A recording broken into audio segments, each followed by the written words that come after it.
Hi there. I'm back. Sorry, I just did like fucking half a show and I wasn't even aware that I had done half a show. Man, Jasper, how come you didn't tell me this? So we're working out new systems, and what I had to do is I had to. It's a new computer. It's a brand new computer. Well, not brand new, but new to me. So I had to like do all this shit that you normally do when you have a new computer, right? This is you download new programs, and so Zoom is finicky. And I was actually doing the show and it made me stop the show, and then I restarted, and then I realized that even though I had restarted, Zoom hadn't restarted. So that's what happened.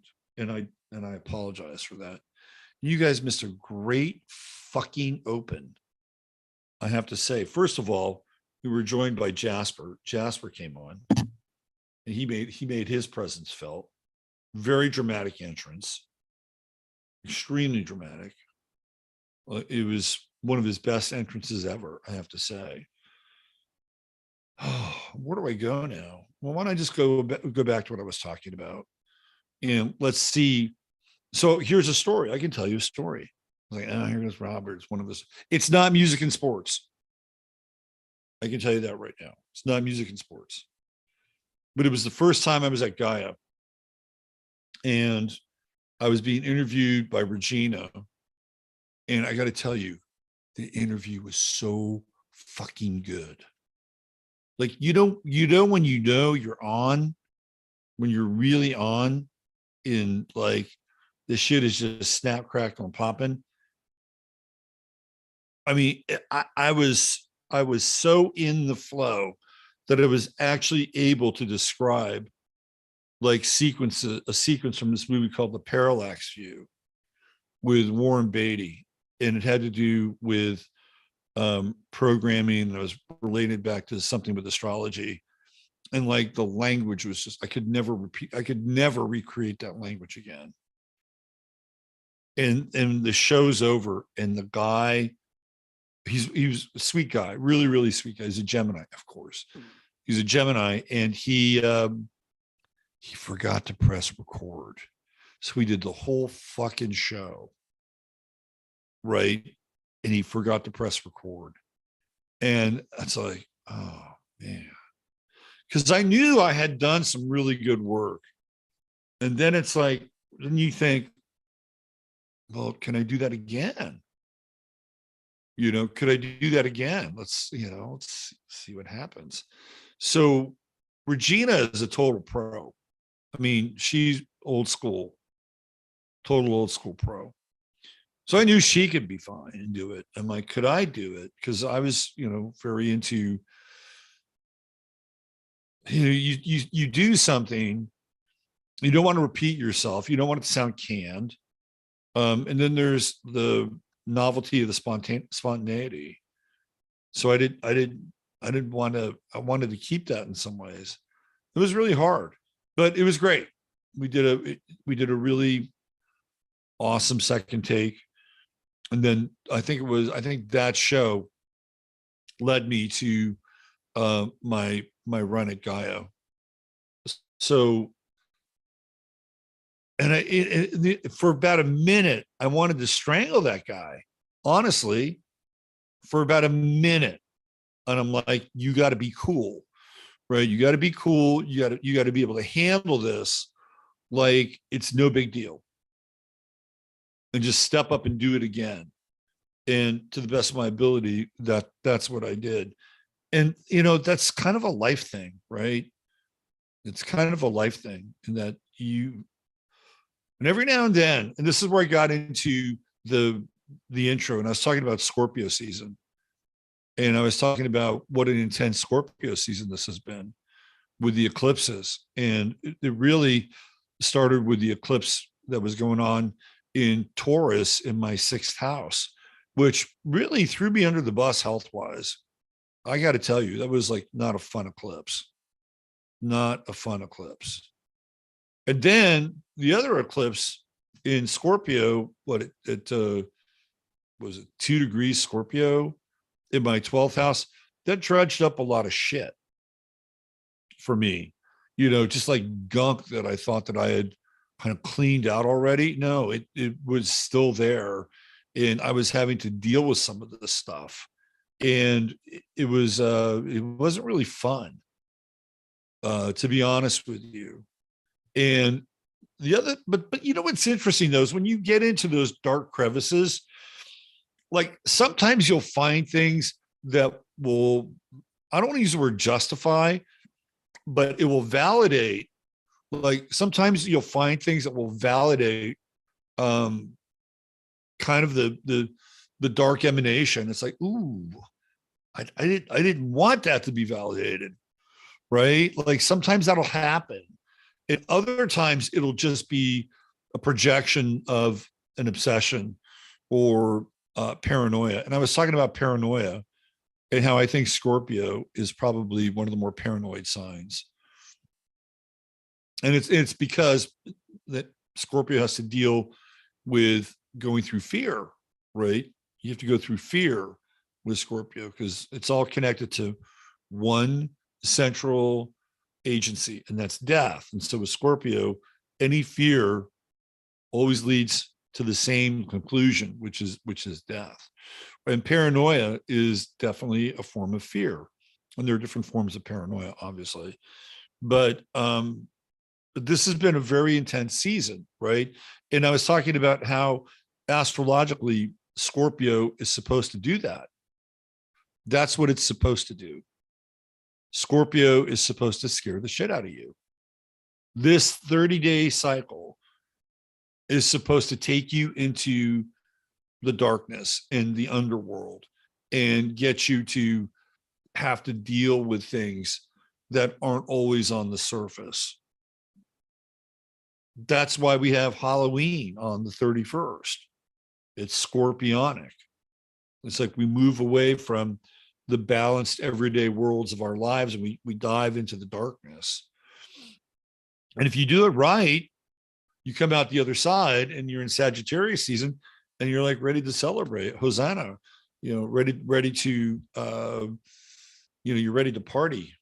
And I even talked a little bit about how when I was a kid, I would feel hungry like 2 or 3 days before Thanksgiving, like 6, 7 years old. I'd feel that it would start to come on. You could actually kind of feel this, kind of expansive hunger. It was almost like, who knows? Maybe it was a Skinner box thing. I don't know, but I could feel it, right? I could feel the season coming on, and there was something growing inside of me that was, it was, and it wouldn't stop at Thanksgiving, right? It would just keep getting bigger through, and that's Sagittarius. That's the influence of Sagittarius in the chart. It's expansive. Like even the hunger was expansive. It was like growing inside of me, right? Looking forward to that turkey dinner and connection with people during the holidays, which, I had kind of a weird family like everybody else. And it was fun. It was a good time. And that's how this thing is supposed to work.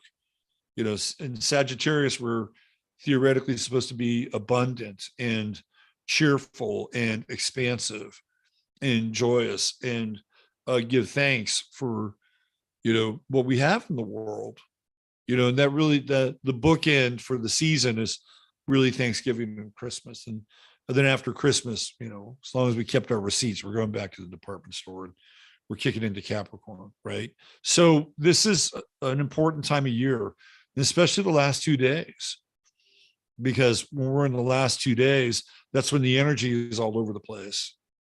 That's when the ambient fears really, really pick up. So we're almost there. We're almost into Sagittarius, but if you've done this time right, if you've done this season right, then you've had your bones rattled, because that's how it works.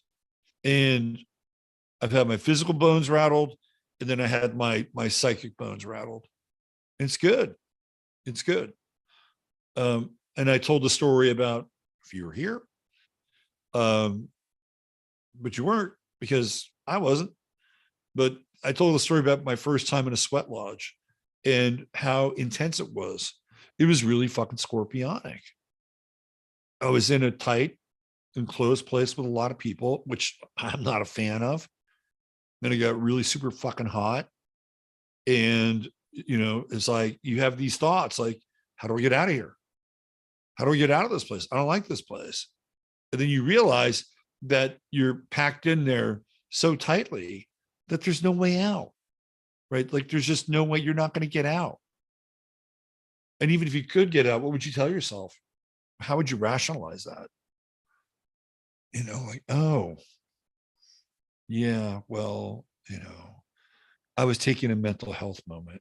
No, the mental health moment is to like figure out that you have to deal with your claustrophobia. You have to deal with everybody else's shit inside the sweat lodge.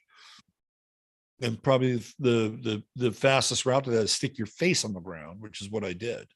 That's what they tell you to do. So I did that, and I balanced out. You come out, you get hit with the cold water. It's like, oh yeah, that's great, right? So there were 3 rounds, and after the first round, I could have tapped out. I'm like, no, I'm gonna do the whole thing. So I got through the first one, and luckily, with each successive round, there were less people, so it wasn't as crowded, and that really helped. But that's what it's like, right? When you go through something like that, and then you come through the other side, and you're joyous, or you're grateful. So if you're really doing Scorpio, when we come to Sagittarius, you should be fucking grateful. Like, oh yeah, now yeah, we're in a season of light now, because that's what Sagittarius is. Sagittarius is electrical celestial light. And it is the in my estimation, it is the light of divine fire. It is the most the light of the Most High, right? The light, the heat, and the passion of the Most High. Because Aries is the most personal. Aries is the unflinching expression of ignition and will. And then when you get to Leo, it's the same thing, except it needs an audience. Aries doesn't need an audience. Aries is just content with doing whatever it needs to do, audience or not. And, I'm sure there's some good Aries actors. But Leo needs a stage. Leo needs the other, right? And when the other is there, Leo is incandescent and comes alive. Sagittarius doesn't really need the other. What Sagittarius needs is God. That's what Sagittarius needs. It's like, give me the big dose, right? Give me the heroic dose. And that's why it's expansive. And that's why it's a great season to follow Scorpio. And we'll sidestep Ophiuchus for tonight. Would you sidestep Ophiuchus? Although what's interesting is that Jim Morrison, his birthday, when you go into sidereal, falls right into Ophiuchus, and he is the Lizard King. So it's an interesting little dive into sidereal. I'll skip the rest of the stories, but they were good. They were good stories. But I just condensed everything for you. Let me tell you what we're going to get into tonight. We're going to get into Kari Lake. We're going to revisit Kari Lake.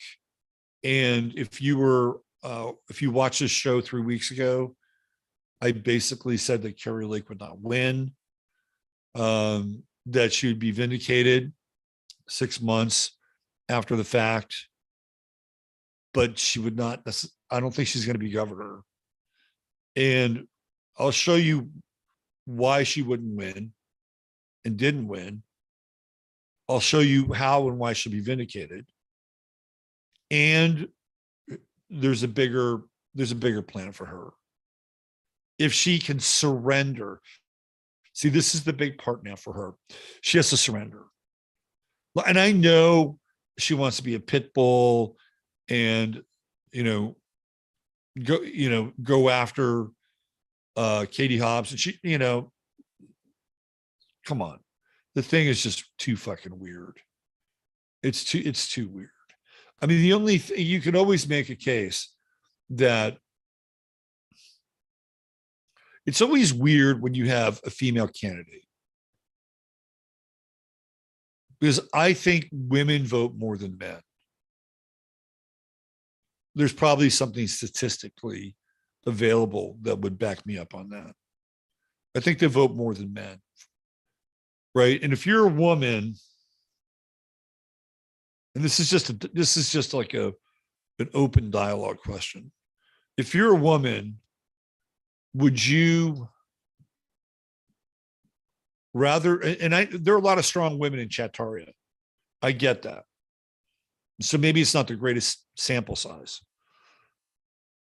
But if you're a woman, right, would you vote for somebody like, let's say you're like an average woman, whatever the fuck that is.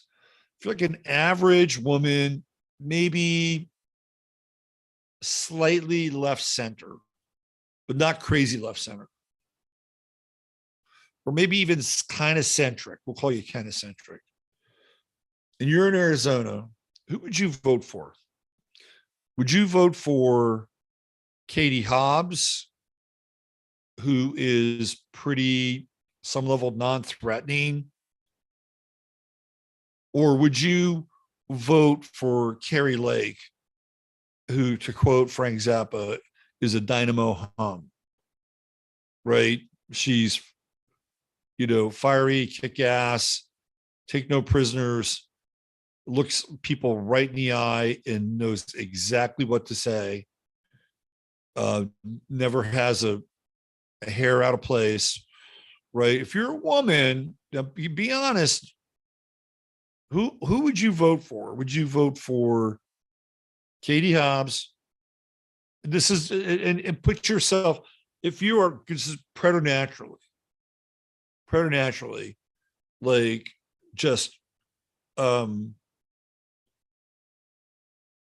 philosophically engaged with voting for Kari Lake. Put that aside for a second. Put yourself in a centrist woman's perspective. Do you take the woman who in your eyes is less threatening,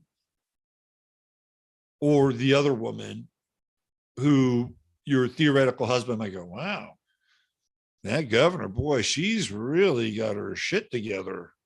I like this governor. Who would you take? I mean, it's an interesting question, because we all assume that Kari Lake is with it, and she is with it. I really dig this woman. And who cares? She was a Buddhist. We all, we're all on a path. She voted for Obama. Yeah, well, I bet there were people I bet you Donald Trump fucking voted for Obama. Who knows? I don't know.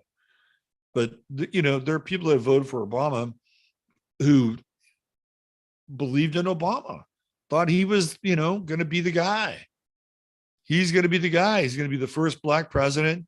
He's articulate. He's going to, really do the role of presidency right. And if you weren't looking around, and pulling back the layers of Obama, you would have known, because he was a mystery candidate. He was like that game. Remember Mystery Date?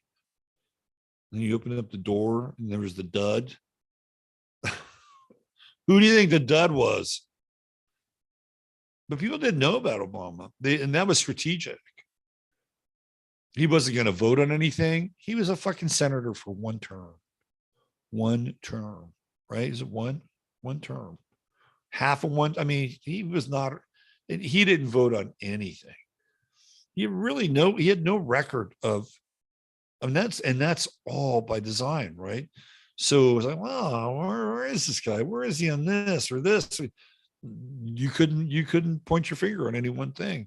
So if you didn't know, of course you'd vote for him. And Kari Lake voted for him. So what?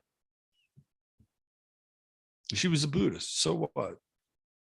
Right? I don't know. You could be a Buddhist. What's wrong being a Buddhist?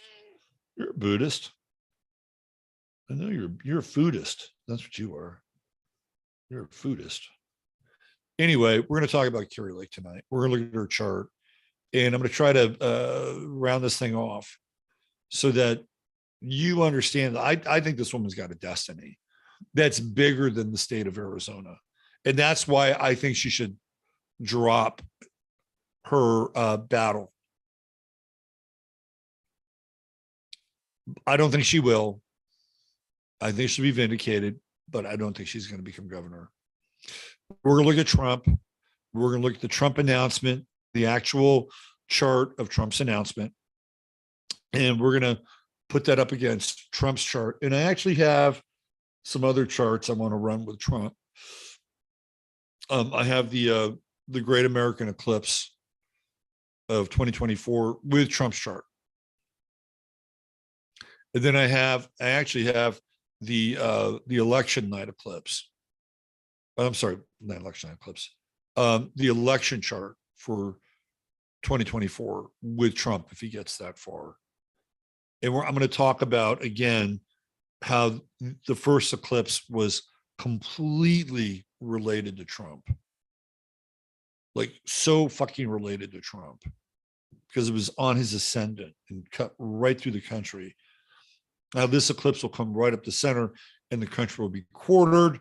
And we've talked about that before, but we're going to revisit it from a different perspective. We're also going to look at the what I would call the inception or the birth of nanotechnology in the corporate age. Now, nanotechnology in the military age or nanotechnology in the purely black budget age is TBD. But I'm looking at one specific chart as it relates to Charles Lieber, who is considered to be the foremost expert of nanotechnology in this country, and as a result, likely in the world. And Lieber has on the site justia.com, I looked at these patents that he has, and he was arrested because of his involvement with the Chinese, and more than likely offloading huge amounts of either I wouldn't say it's illegal material, but material that should probably have stayed in the US, but also his involvement with the Chinese government, which appears to be more than just a business and fiduciary relationship. And so he was arrested very early on in the whole COVID drama. And I think he's supposed to be, I think he requested an appeal, and I think that's supposed to be heard in January. And he doesn't have to be granted an appeal. He could be granted an appeal, or he could just be sentenced at that point. So he was actually found guilty. I forget what the charges were, but what he did in China is he built the level 4 lab in Wuhan. He was the guy that was on the payroll. He got a monthly stipend to live there. I think he was getting $185,000 a month from the Chinese, but it goes deeper than that. It goes along with a series of patents that are 7 pages long on justia.com. And we're going to look at the very first patent that was granted to Charles Lieber. We'll look at his chart too a little bit. And I think it's a very important patent because it's a very important chart because it really is the kind of Frankensteinian birth of nanotechnology in the corporate age. So we'll get into that. All right. Thanks for being here. Thanks for being patient while I sorted through a lot of the new issues here. And, we grow. And I appreciate your patience. Let me get into some true hemp science. As you know, I'm wearing the cap tonight, partially because my hair is a fucking mess, but also because it's some good advertising for my buddy Chris. And I had the gummies last night. Got to tell you, I was in Gummyville. I was a Gumby in Gummyville. It was great. And he's really perfected the gummies. So some of them are pretty potent. Um, I was told to take one only, but you know, Jupiter and Sagittarius in the first house, and I took two. And they had a very unique effect. I'll tell you that. But apparently, if you take more than two, it is harder to sleep. And I found that out too. But I got to tell you, I was in a pretty nice little space there, even though I wasn't sleeping. But the new gummies are out of this world. And so you can get gummies, you can get all kinds of really interesting CBD products from Chris, True Hemp Science. And all you got to do is go to truehempscience.com /23 /ref. That's truehempscience.com /23 /ref. And if you spend $100, you'll get some free product thrown in there. Chris might throw in a few of those gummies for you. And if you spend $150 or more, you will get free shipping. By the way, has anybody seen Joe Biden lately? I think it was isn't his birthday today? Joe Biden is MIA. He did not go to the G20. And I think he's on the way out. It's going to be interesting now because I think Pelosi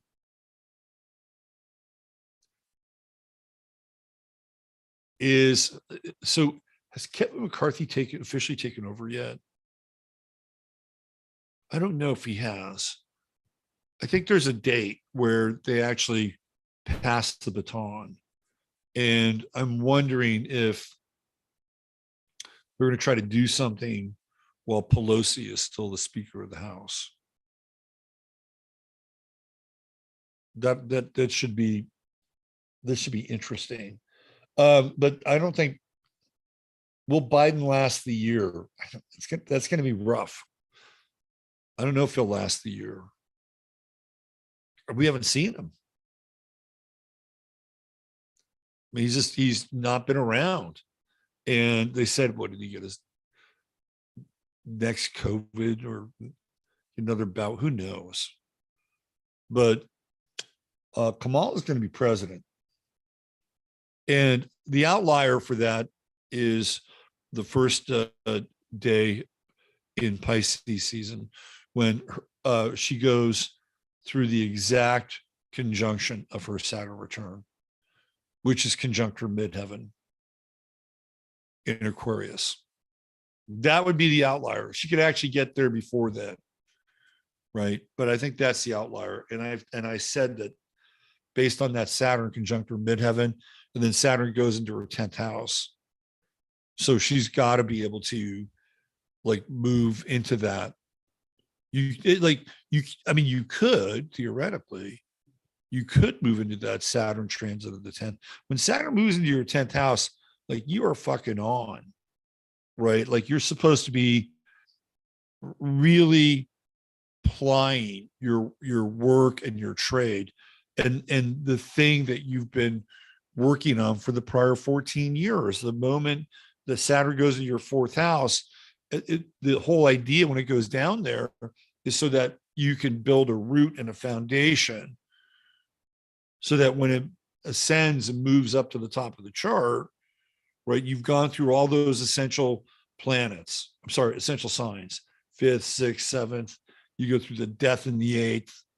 You go through Saturn in the 9th, where you have to have some real philosophical and moral kind of, come to Jesus moments, so that when Saturn hits your 10th house, you're ethically aligned with your work. I mean, that's how it's supposed to work, right? So when that happens, like you're on. You're on. So Saturn in the transiting the 10th house as a vice president doesn't sound too on to me. Doesn't sound too on. And you know, I think that ultimately that's where they're going to go.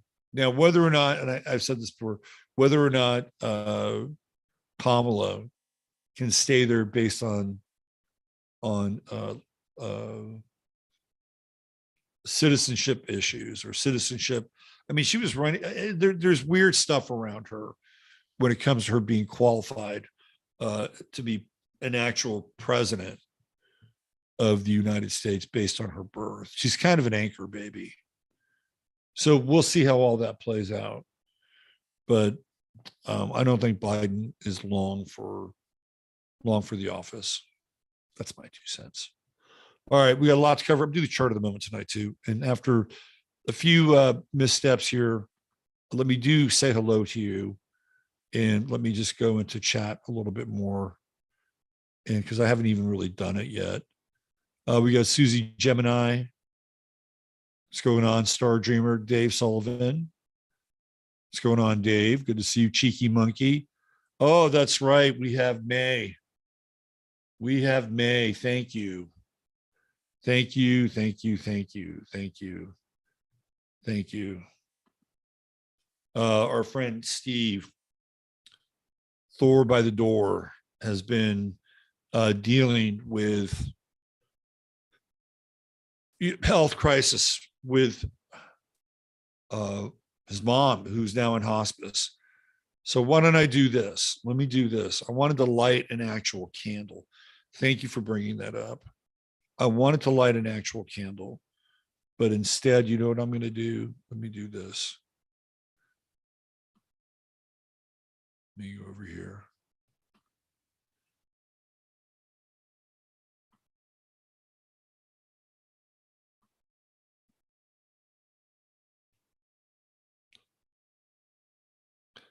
Boy, the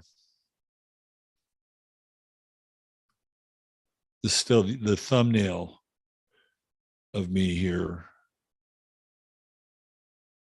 on the show page is interesting. All right, but this is not about me. This is about May, Steve's mother.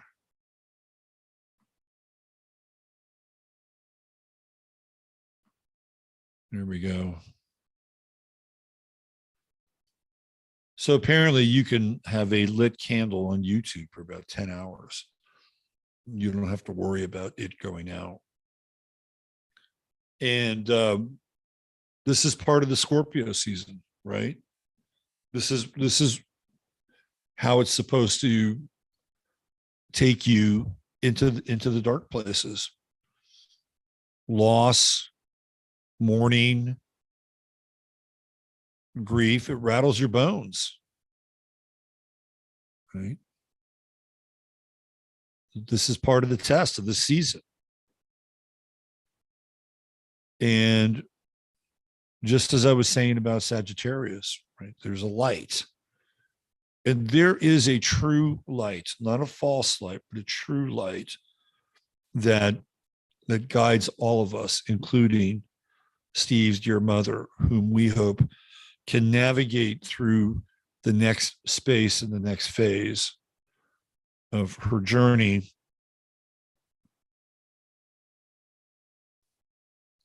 And be liberated from the wheel, the eternal wheel of suffering and even incarnation, if she is conscious and aware enough.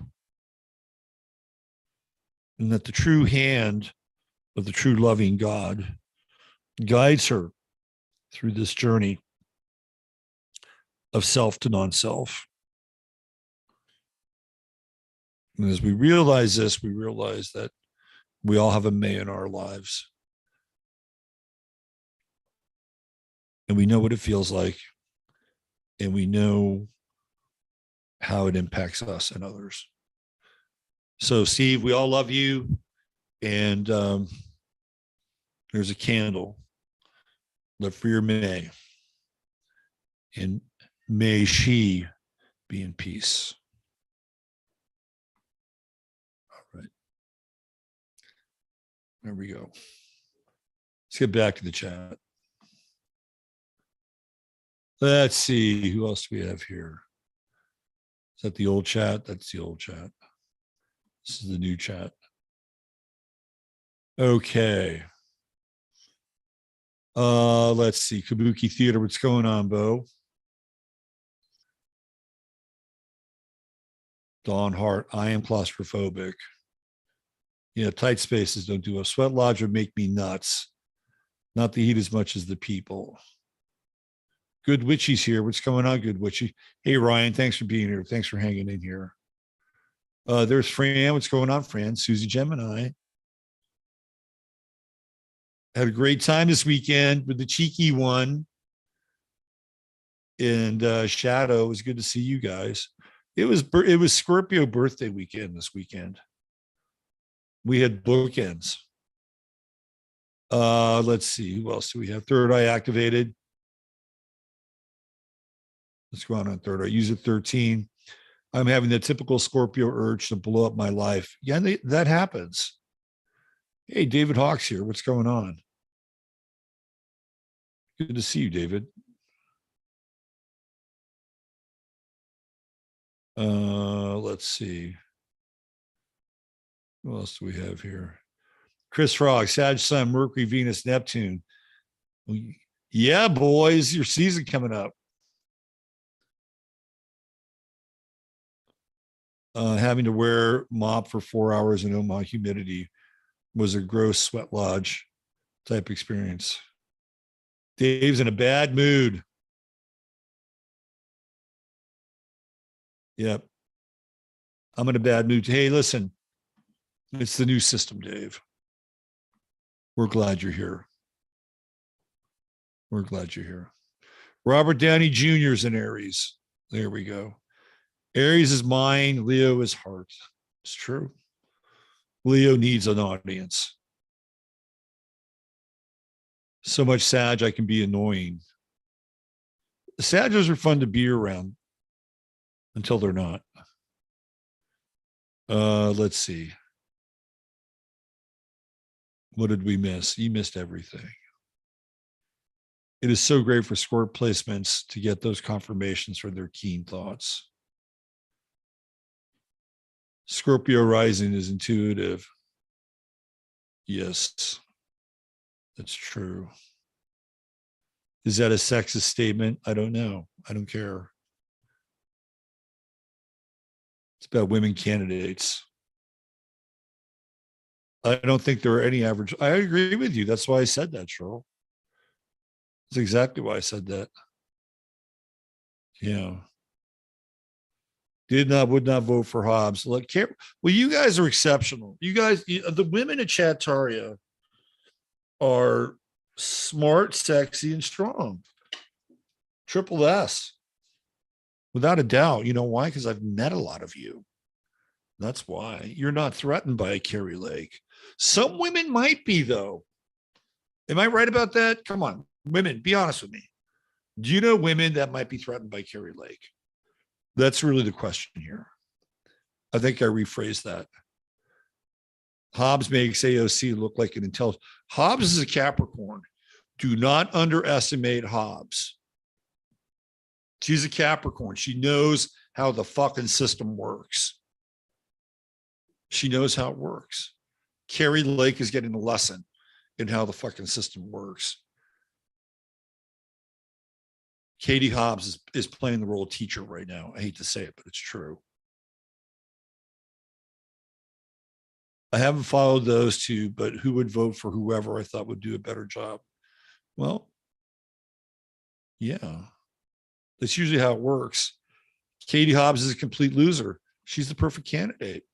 It's no longer about a meritocracy. That ship has sailed. Look at John Fetterfranker. right? John Frankenfetter.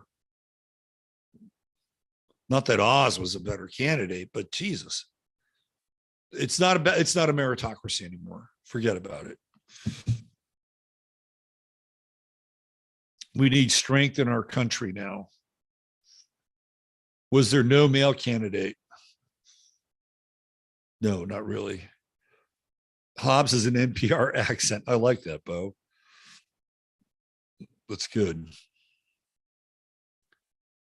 Well, I'm not a woman, but Kari seems to be more honest. At least she wanted to debate. Yeah, Kari Lake is badass. We'll get into her. Lake, because Hobbs reminded me of those rude, petty tyrants. They all do. I'm using 13. This is that we are now in the kleptocracy, and this gets into when Regulus went into Virgo at 0 degrees, right? Which brings Kari Lake into the discussion, because when Regulus went from Leo to Virgo, that was a big fucking deal, right? That was in 2011. And it was like fixed stars rarely move.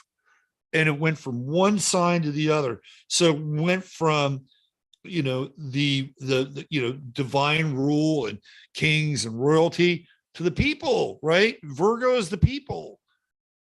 And it's feminine. And so once it went into Virgo, it was like, hey, it's the rise of the DMV army. That's exactly what happened. We don't care about how good you are.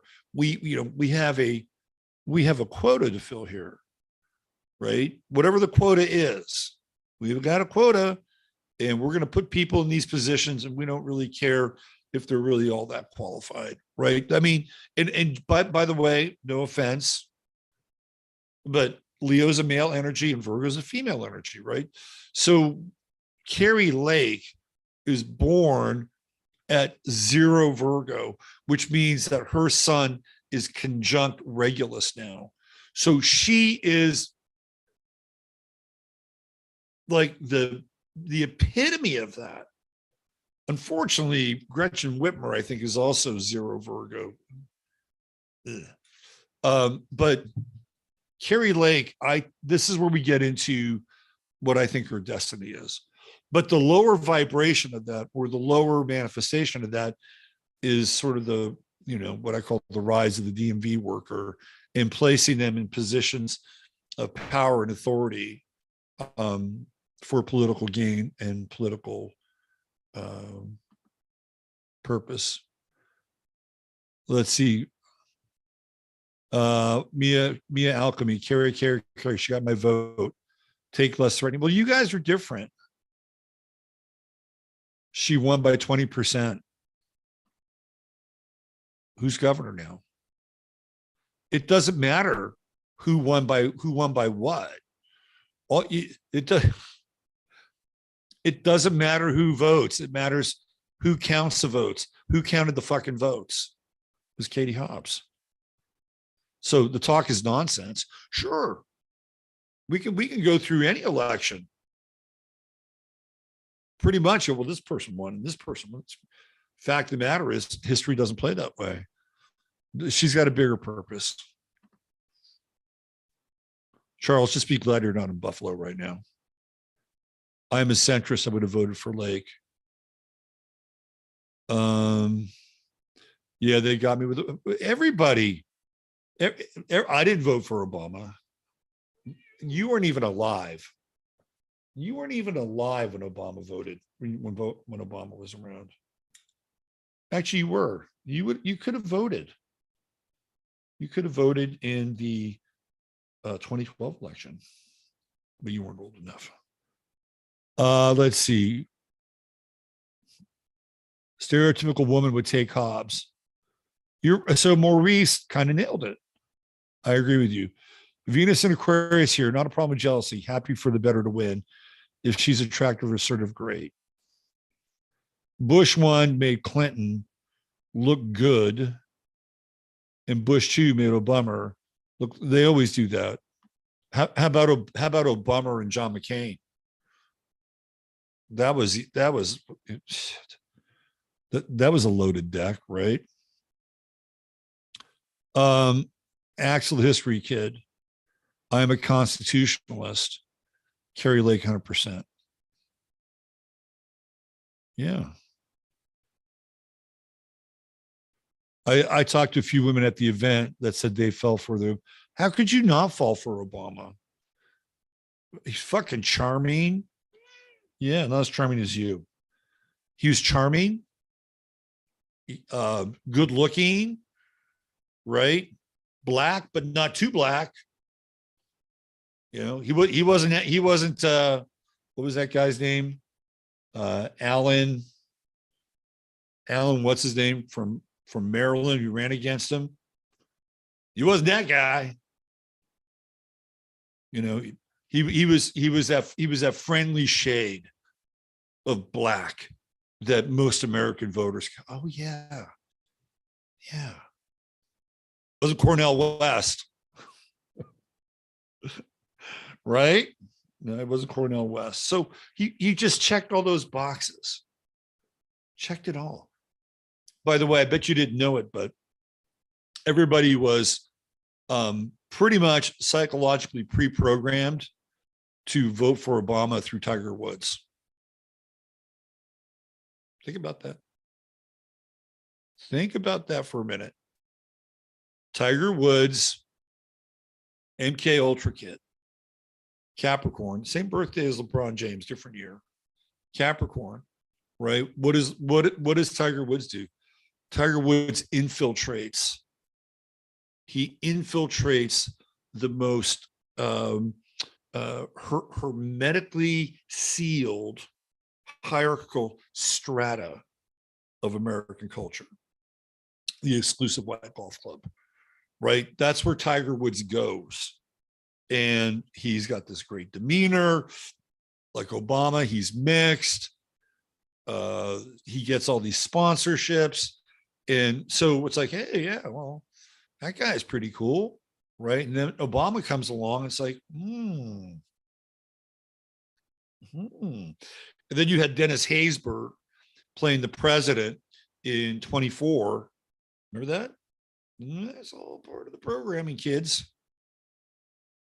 And it's like, oh yeah. And then there's even a cover of Golf Digest with Obama and Tiger playing together. It's like, oh yeah, that's pretty convenient, isn't it? So there was a lot of. It wasn't like he just showed up. There was a lot that already went into getting people ready to pull the ballot box for Obama. So don't feel bad. AZ is now California. It's official. Let's see. Provocateur astrology. Lake seems great. I don't like her chart, to tell you the truth. I think there's more to her than meets the eye. The square with the Neptune sun is something that I would be, and I talked about that. The Neptune sun square is not something I'm totally comfortable with. But you got to admit that the 0 degree Virgo conjunct Regulus, I think, is pretty good. Let's see. Ricky Ricardo is here. What's going on, Ricky? Shasta Fogg. Who else? Neo, the states all come out red on the vote map, but there's still go blue overall. Yes. My Scorp saw through Obama too. I missed it with Gore. Well, you know, Gore had. What would you say about Al Gore? Al Gore had the biggest fucking potential slam dunk in history politically, and he couldn't win. He had 8 years of Clinton, didn't fuck up, right? Didn't fuck up as a vice president, fairly telegenic, came from a very strong political family background, but the Bush gang was beautiful shirt tonight. Oh, thank you. I just threw it on there. I regretted voting for Obama when he was accepting the nomination. He looked so freaking smug, not excited, happy, elated. No, a cold smug. I have the privilege of saying I didn't vote for him. Then again, I didn't vote for anybody. I did not vote for anybody because I wasn't into it. I was into Ron Paul for a minute, and then he wasn't challenging any of these stupid fucking primaries. You're getting all this money, you're not challenging them. All right, have fun with the money. Michelle on Wheels. You know what I'm going to do? Michelle on Wheels. You have just gotten a wrench. There you go. Michelle taking care of our upcoming Discord channel. We got to wait till 2024. What a joke. Yeah. Well, it's all a joke at this point. All right. Oh, Karen McQuaid's here. Yes. What's going on, Karen? Had a great session with Karen. Okados in Gummyville.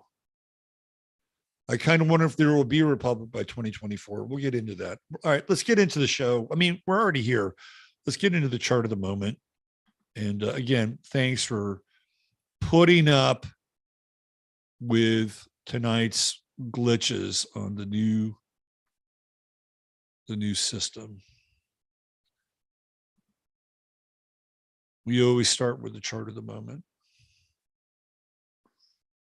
Let's see.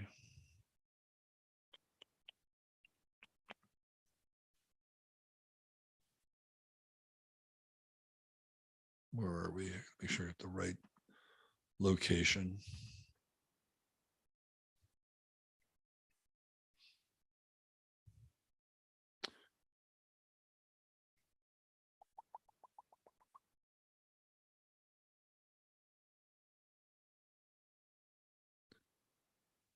Okay. So they changed the back end for astro.com. And I kind of like the other one. Kind of like the other back end, as they say.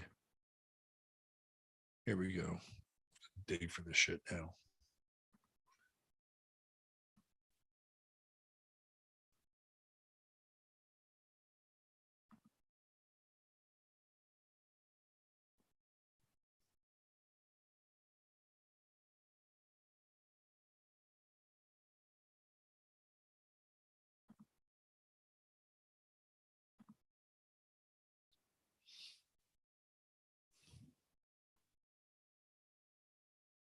Okay.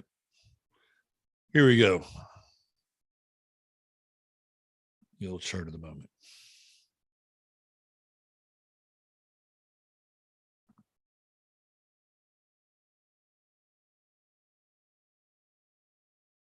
All right, so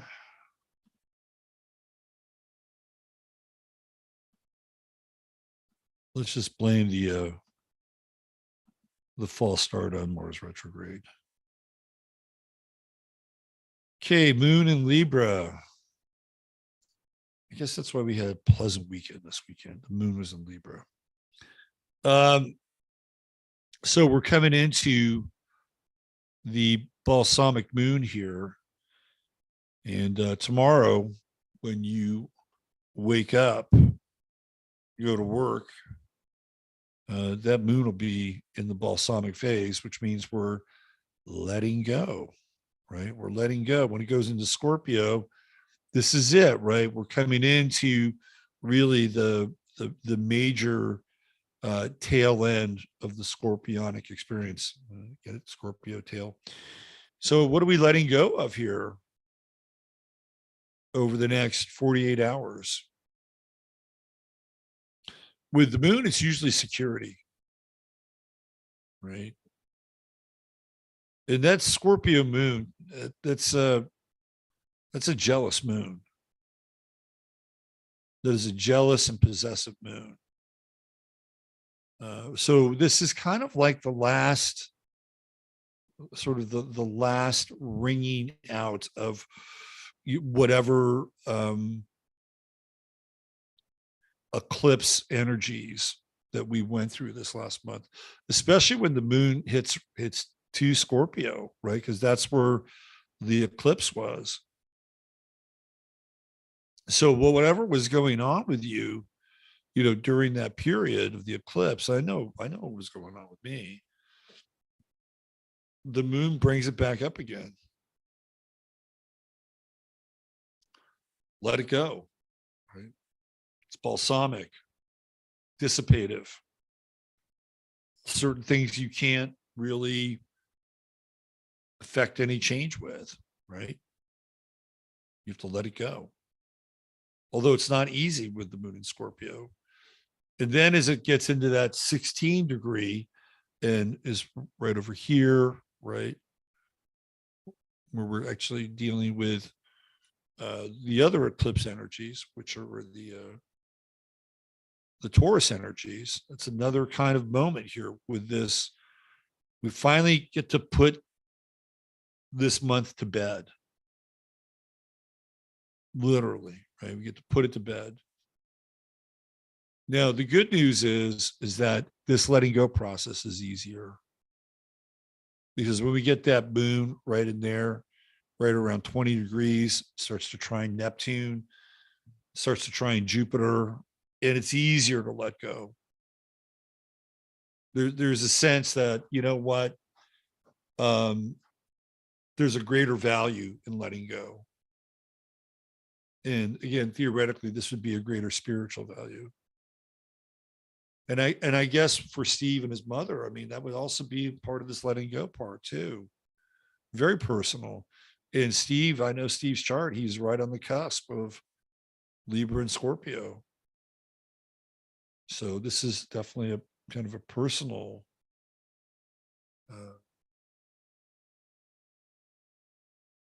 transit of the moon here.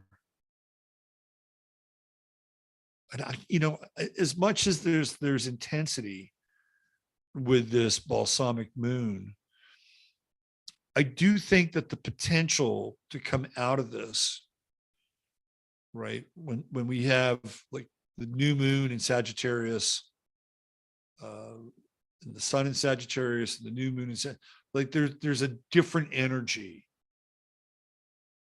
There's just the potential for a very, very different energy as we come through this new moon cycle. And yeah. Yet even when the moon is on that south node, when will that be? Like tomorrow night, like moving towards the south node tomorrow night. And the south node, resurrecting and conjuring up things from the past, all these fears, that we had over the last 30 days. And maybe those fears are an amalgam of other fears that we've had. And there's a lot of death happening in the world. There's a lot of fucking death happening, which we've talked about before. And this moon, this balsamic moon, is right on this south node. And it almost feels criminal that we just can't stop things for a while. You know what I mean? It's like we can't stop things for a while to just commemorate people that are leaving us. And I think we know one of the reasons why these numbers are high. And this adds to the intense and insane cognitive dissonance that we're living with. So there is this woman, I don't mind if I use her name. She's a public figure. Her name is Tara McLean, and she's a singer. She's from Canada, and she was on the Network label, a few others. And she had this picture of her and her daughter. I don't know how the tweet got out because her tweets are protected, but it got out. And she talked about the difficulty that her daughter is having post shots and boosters, but that she's so proud of her because she's so strong and she knows what she's doing. She's doing for the betterment of other people. And most of the people that were replying to that thread were screaming child abuse, right? She's putting her daughter through something that her daughter is actually struggling with. And then she's morally justifying this in a way that is borderline insane, to be honest with you. I mean, this is my opinion. But the imagery is so cognitively dissonant because the image is her and her daughter, and they're cradled together, and they're she's daughter's like, I don't know, 9 years old, maybe 8. And there's something very touching about the image, right? Mother, how could you not, like mother-daughter images? There's something touching about the image. And if you put in any other quote, like, oh, here's my daughter, she just beat, whatever kind of cancer, and I'm so proud of her, right? Like you could put that caption in there and it would fit. Be like, oh man, that's really touching. I mean, look at them. They're close. It's loving. The sentiment is there, right? But that's not what's being written, right? So you have this picture that looks like it is, Hallmark Network, and then you have this like weird, almost like manifesto in some ways that is there, understanding that your daughter is having an issue after she's having these shots, but yet you're so proud of her because she's working through. It's like, okay, what's up with this? This is cognitive dissonance. This is cognitive dissonance. There's something cognitively dissonant about that image. And so now here we are, we're running around, we're doing our lives. Everybody's doing their best to keep their fucking heads together, keep their bodies together, sense of humor, keep your bank account together, keep your heart open enough so you just don't be, get turned to stone like you've been looking into the eyes of Medusa. This is where we all are, right? We're all doing our best, and we're doing our best to keep our spiritual north focused here. And yet people are dropping like flies. And nobody's doing a damn thing. And nobody's ever really talking about it. And they'll throw a little advert out there that there's some particulate in the air this time of year, which makes people's hearts stop. You got to be fucking kidding me. So this is adding to the madness, right? This is like this balsamic moon hitting the south node in Scorpio. Like, we need to have a day. We need to have a day where we honor these people, right or wrong, whether they took bad advice or whether they took something because they felt like they had to. Like, we're just on this path of insanity because it's all happening and we're all trying to live our lives, and people are noticing, but they're not. That is how cognitively dissonant we are. That is how cognitively fucking dissonant we are. It's happening all around us, and we all know it. And people have lost family members. I've lost 2 family members because of what happened when they went behind that door. They never came out. Granted, they didn't have the best of health, which made it a hell of a lot easier to manage them out, right? But this has hit everybody. And we're just going along like it's business as fucking usual. And this is one of our problems. And we get this moon coming in here, right? Hitting that south node just before it's about to go new. It's like, can we stop for a minute? Can we just stop for a minute and realize what's going on here? That would be a powerful moment. I used to be on this trip back in the 2010s. It's like, you want to change the world? If you want to change the world, here's what you do. You get about 90 days worth of food and supplies together, and you get a bunch of people, maybe 15% of the people, and you don't do anything for 3 months. You don't do shit. You don't send your kids to school. You don't go to work. You don't go to the store. If you have to buy gas, it's minimal. And if 15% of the people did that during that time, holy shit, they'd come knocking at your door. Oh, what are we doing wrong? What are we doing wrong? Come on, you got to go back out there. You got to go to work. But then they jumped the gun. It was like, okay, COVID comes along. Now you're going to get UBI. We're going to pay you to stay home. That wasn't that great. So that advantage is gone. Right? I mean, really, all we had to do, 15% of the population, stay the fuck home for 3 months. If you really wanted to change the world, you could do it. But now that ship has sailed. But to take one day and not do anything. Like, just not show up at work, not buy anything, not do anything to honor these people, for better or worse. And you could say, oh, well, they deserve it. They were stupid enough to, listen to Lord Fauci. But there are other people who are fairly innocent here, coerced, doing the right thing, supposedly. One day. We need one day, because this thing is madness, right? It's just fucking madness. It's all happening.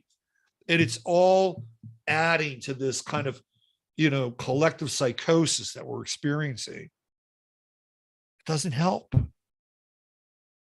And then the worst part is that it becomes business as usual. Oh yeah, there's another one. Oh yeah, there's another soccer player. They're gone. Well, I mean, that's where you're in the normalization phase, and that's the worst. That's the worst. That's when it just becomes redundant. So the best thing we can do is just stop. Right? Just stop for a day. It's like, stop it. Just gotta stop this thing for one fucking day. No TV, no cell phone, no work. Just one day where you just shut the fuck up and honor people that have made bad choices or were coerced into choices that weren't in their best interest. That might just bring some clarity and sanity back into our day-to-day lives, because then we wouldn't feel so robotic. We weren't just going through the motions and trying to get through another day or another month or another year, and and engage in this topsy-turvy world where everything is inverted, and there's still things in the world to do, right? There's still things to be grateful for, but it's this one thing for now that is it's the splinter in the mind, like what Orpheus was talking about. And we're coming up here with this moon, this balsamic moon, and the culmination of these eclipses for the last month. It's powerful. So we have the sun at 28 degrees Scorpio. Hey, it's right in my ascendant. No wonder I'm so talkative. Trining Jupiter, which is actually good, right? This is a nice transit to start the week. This gets us moving towards Sagittarius season as the sun trines Jupiter, of course, Jupiter being the ruler of Sag. Tonight, right now, if I click this thing on, Jupiter in the ninth house, where it belongs, right? In dignity. So there is a light in the darkness. There is a light in the darkness, even though emotionally, really, with the balsamic moon in Scorpio, that is a moon that grieves and lets go, right? You know, what's her name? Naomi Wolf. Isn't she a Scorpio? I don't know what she is. I think she might be a Scorpio. She got the hair of a Leo. I forget what her sign is. She could lead a day like that. Naomi Wolf could lead a day like that. She's kind of a global person. Anyway, I do like the start of the week here with the angle of the sun to Jupiter. We've got Mercury and Sag. We got Venus and Sag. So the Sag party is already started. It's already on.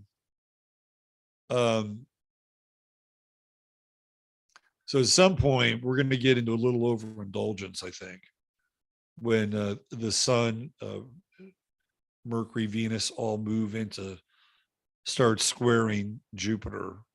But we got a while there, right? That's like the 20th of December. Don't drink and drive during that time, boys and girls. Let me just tell you. If you're at the office party, take an Uber. Anybody go to office parties anymore? I have not been to an office party, holiday office party, forever. If your company wants to invite me to an office party, shoot me an email. I'll even bring my tarot cards. We got Mars retrograde in a grand trine tonight, moving backwards 30 frames a second. Trining Saturn. That's interesting. I like that trine, especially this 3-degree orb can help you get organized. And maybe I'll do some of that tomorrow. He keeps telling himself. And we have Mars also squaring Neptune. Oh, yeah, that's the reason you don't get organized. Because you have a Mars-Neptune square. It's like, yeah. Let me watch the Warriors highlights. But I think that there's something here.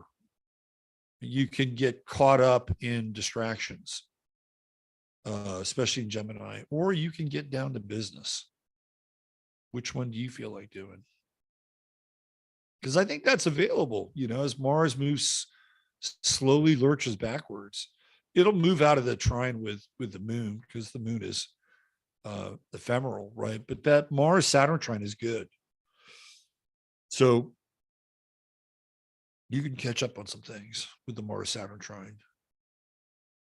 It's like you have options. You can either fuck off or jerk off here, right? Or you can get down to business here. Are the two mutually exclusive? I don't know. That's up to you. We're still in that Saturn square with Uranus. And I think a lot of that is the blowback from the elections. It's still not resolved. We haven't even resolved 2020. Sorry. I don't care what happens here. It's not resolved. It's still kind of an open, festering wound. We even talked about this on Friday with Lindsay, and I wasn't a Bernie person, but she was a Bernie person. And watching that whole thing in Nevada just get snatched right up from under Bernie Sanders' feet, that was mind blowing. I remember watching that conference, and they basically said, "Sorry, I know as delegates you want Bernie, but as a party, well, we're making the call here, and it's Hillary." And it's like, so this is how this works. It's really just about the party. Then why the fuck do any of this other bullshit? Just, find your person, screw all of the pageantry and the game show drama, and just pick your fucking person. This is our person. Have here's your GOP person. the picket, the primaries are pretty much a joke. They're a joke. Anyway, so the Saturn Uranus square, people are not. So you have you have people that are not really willing to step in and just go lockstep with the status quo. Meanwhile, the status quo wants to bend you to their will, right? This is what this square is all about, right here, right here. And there's something also interesting about time with that square, because Saturn rules time, right? It's almost like with Uranus retrograde, where there's something. I think once Uranus goes direct,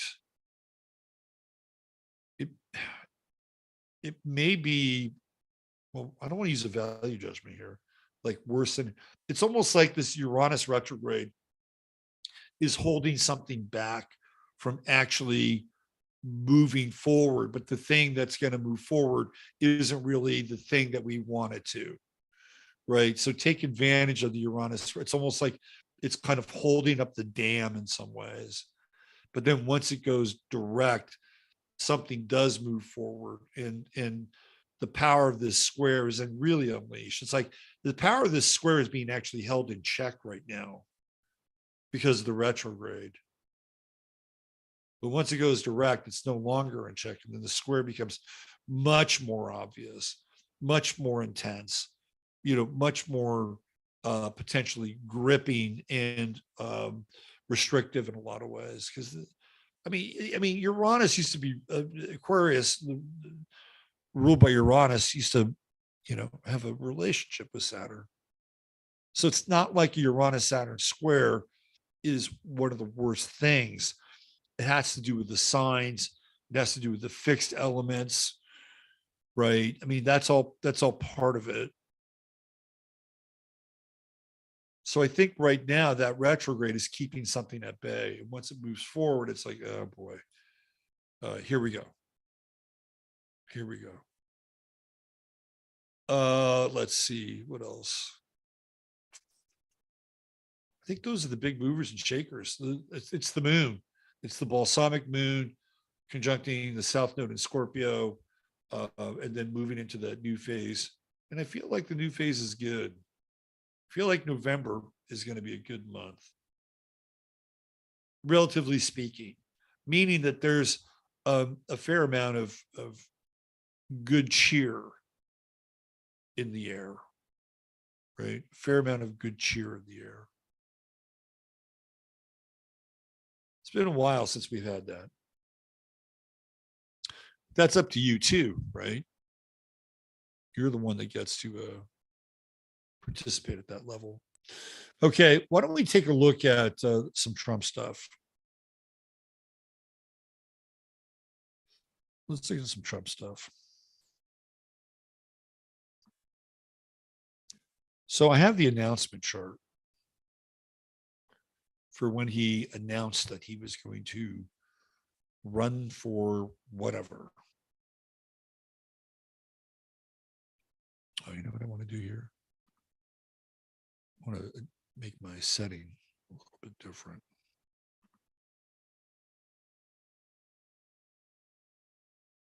Okay, we're good.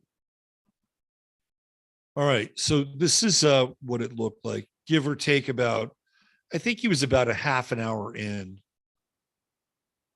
when he actually made the announcement to run for president. So we've got Tuesday, November 15th, 2022, Palm Beach, Florida, at 9 p.m. is when the presser started. Not a real inspiring speech,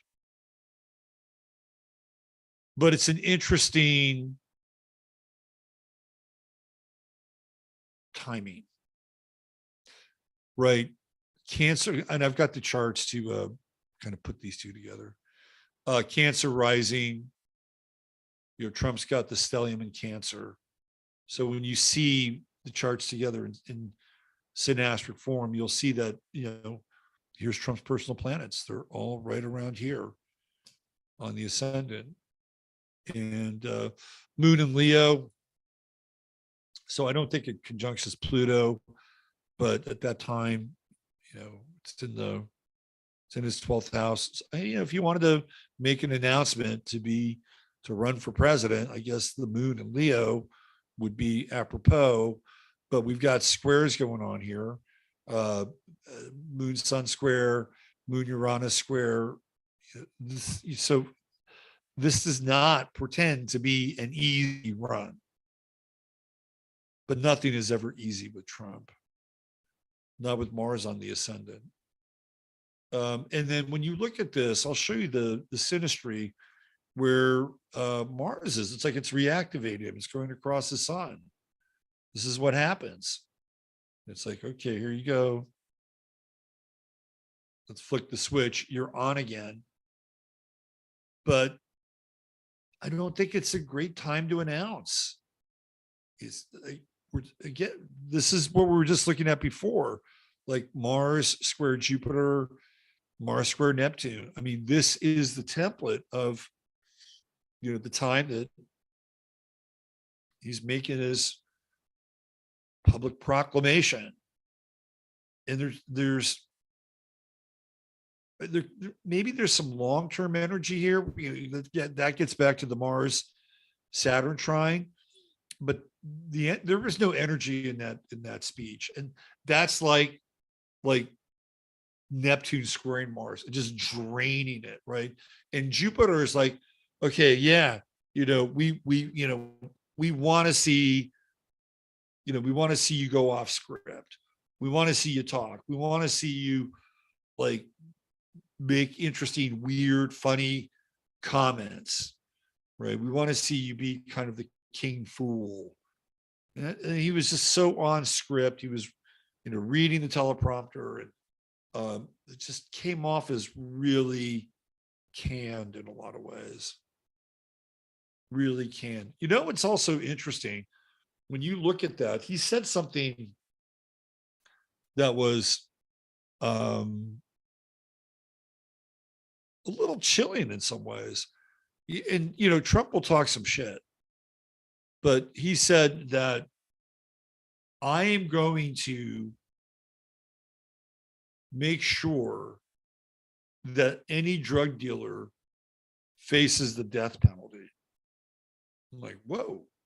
So check out the yod here with Pluto and Mars, and then Sun in Scorpio, right? With this whole Mars action and the death to the drug dealer statement. It's like, okay, well, who's a drug dealer? Who are we defining as drug dealers? Because that's a pretty hefty statement. That, a drug dealer will kill 500 people over the course of their lifetime.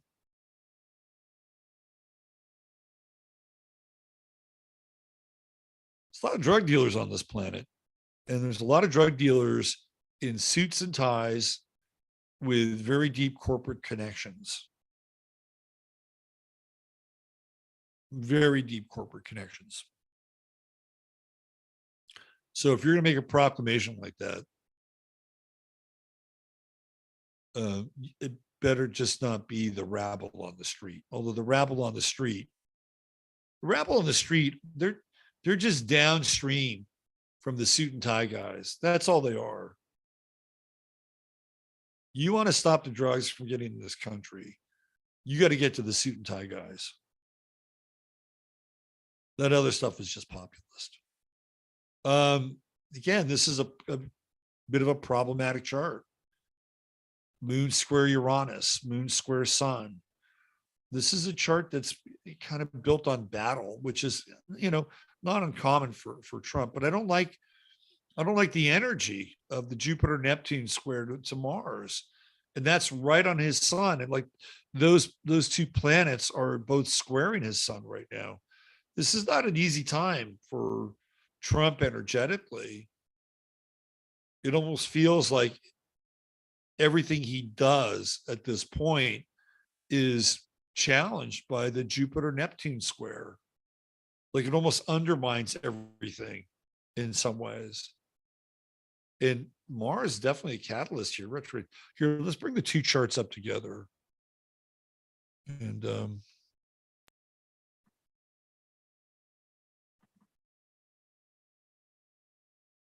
so that's the 2024 election chart.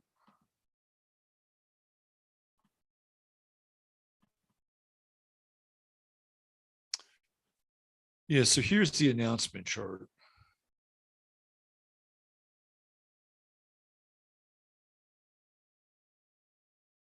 All right. So you guys can see this. So here's the announcement chart. There's Trump, good old Mars on the ascendant in Leo. See, here's Mars right here. Like this, of course, crossing the sun, activating it. Okay, I'm running for president. But then you get this square here, right? Jupiter, Neptune. And it's going to be interesting with Jupiter going through his 8th house with like donors. I don't think they're ever going to get this tax thing to stick to him. I think that's ridiculous. I'm just more concerned about Neptune, because Neptune is just going to keep moving forward and squaring his sun. And I think it's really hard to gain traction. Like you can't use the force of will when you're engaged in the Sun Neptune square.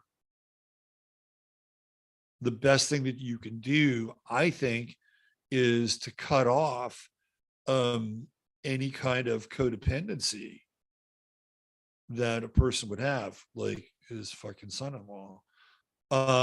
But I tend to look at this. Trump is not somebody that ever apologizes. Not with Mars on his ascendant. He doesn't apologize. I've never heard Trump apologize. But I do think that the Neptune square to the sun, I think he has to address the vaccines. I think that is his Achilles at this point. Because when you get into Neptune and you get into Pisces, you get into pharma, you get into drugs, and it's almost like he made this very bold statement that he's going to, kill drug dealers. And it was almost as if he was projecting over the top of like these other casualties that we've incurred as a result of warp speed. And so it was almost like do you remember when he talked about the dancing Arabs during 9/11? The dancing Arabs. Well, they weren't Arabs. They were actually dancing Israelis. But he did this thing over the top of it, right? It's like he acknowledged it, but then he just changed the country of origin. And I think he's doing something similar here with the drug dealer thing. And you could say that maybe he's got his his scope dialed in on the Albert Bourlas of the world. But Woody Johnson is a huge contributor to Trump's campaign and a friend. He's known Woody Johnson for years. He made Woody Johnson the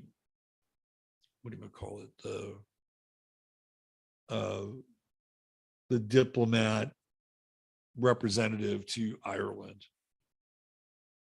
He gave Woody Johnson that post. Woody Johnson's brother ran the New York Jets while Woody was off in Ireland. And Johnson had one of the 3 major vaccines. And I just don't, I have a hard time seeing Trump going after Woody Johnson. So I think this thing with the drug dealers is almost like this, but I mean, he's right. Nobody can really argue with him on that. But it's like this Neptunian overlay of real, like, who are the real fucking drug dealers? Right. It's like, you know, the murder, uh, the murder rate by drugs has drifted into the mainstream thanks to the events of 2020. That's the Neptune Sun Square. That is something that Trump has to deal with in his chart. I don't know if he can, because he does not admit weakness.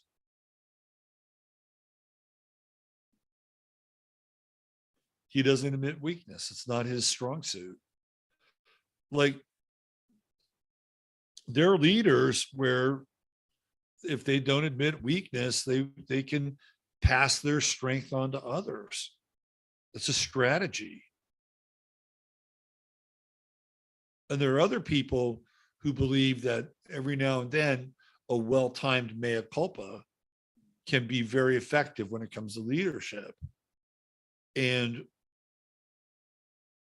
it'll be very interesting to see how this plays out, because that Neptune square is not going away. And if he can somehow figure out how to address this thing without being completely and utterly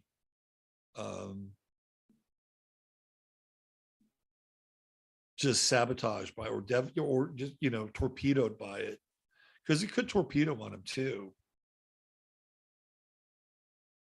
I don't know what the answer is, because again, it's one of those things, just like I talked about with the balsamic moon in Scorpio. Well, we just move on, right? Well, there are some people who don't want to move on.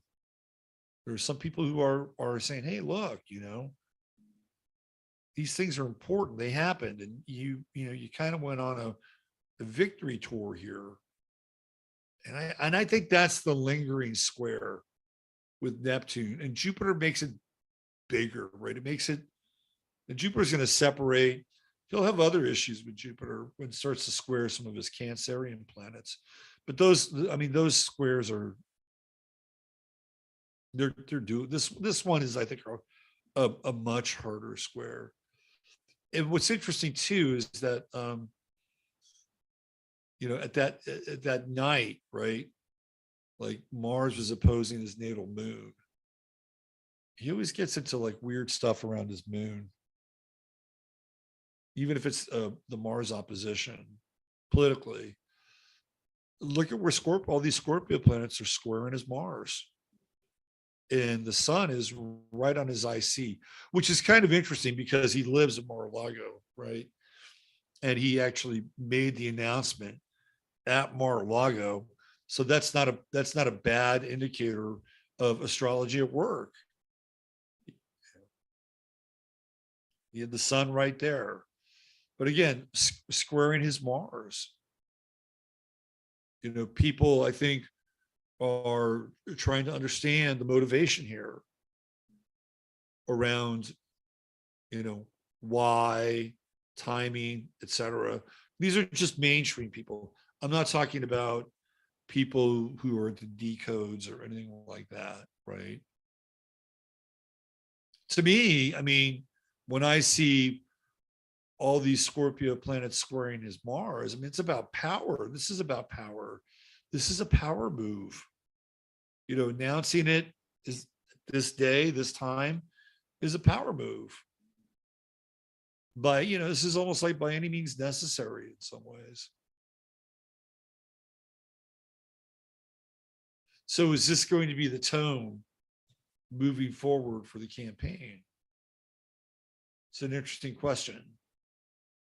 Very interesting question. I'm surprised he made it through that. You know, when there was that Pluto Saturn conjunction, which was what, 22, 23 degrees. It was right before COVID. That's when Pluto and Saturn were opposite his Saturn. That's what happens when you're president of the United States. You have a Pluto Saturn opposition to your own natal Saturn. And you get to be on the watch for the big C, the big COVID. That's a major transit, really major transit. It's got Saturn trining his sun here. So there could be some endurance around this. A lot of it has to do with money, right? Jupiter is transiting through his eighth house during this time, but it's retrograde. You know, our donors moving, you know, in another direction here with Trump. I don't know. I don't know what that's about in his life. I don't know what his financials are like. I just see the Neptune square being problematic because it's not going away. The other thing too, here, I'll show you this other chart with Trump, is that he's got to deal with. Let's just say for shits and giggles. We go to election night, right? Think about that.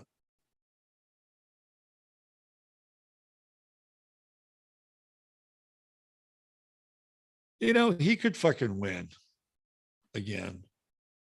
I haven't really spent time with this chart. He's got Jupiter on his sun on election night. He could win again. I don't think it's out of the realm of possibility. That's a really interesting transit. Very interesting transit. Uranus is on his midheaven. It's kind of been there, but now it's back again on the midheaven. Conjunct Algol.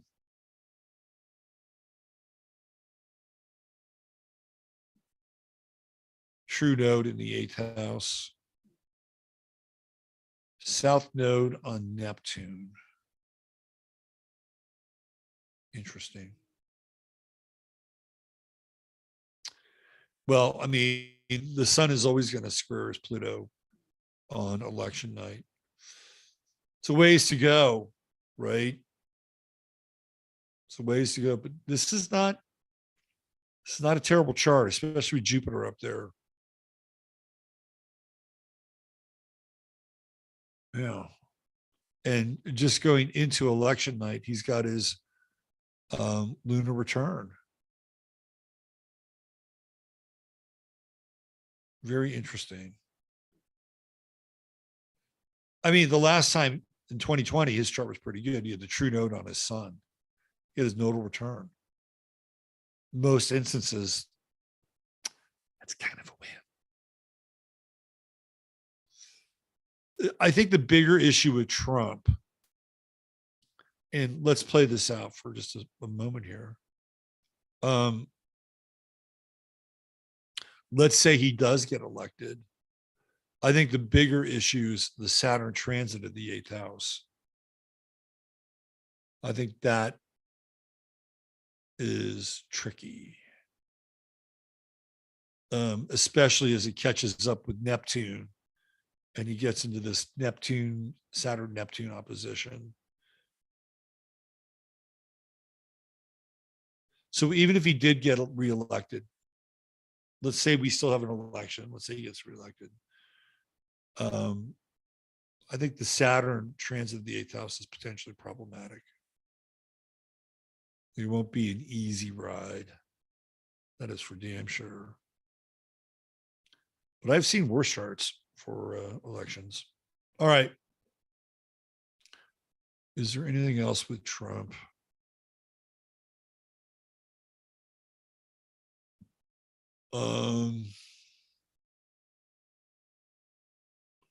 Oh yeah, I had the Great American Eclipse. So this is what I wanted to talk about as well. Was this. So this is April 8th, 2024. So this is just a few months before the election.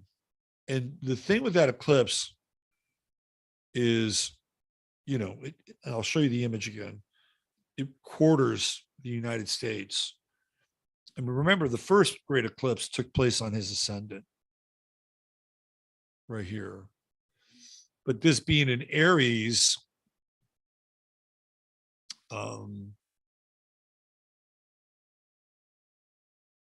it will be in his 9th house, right here.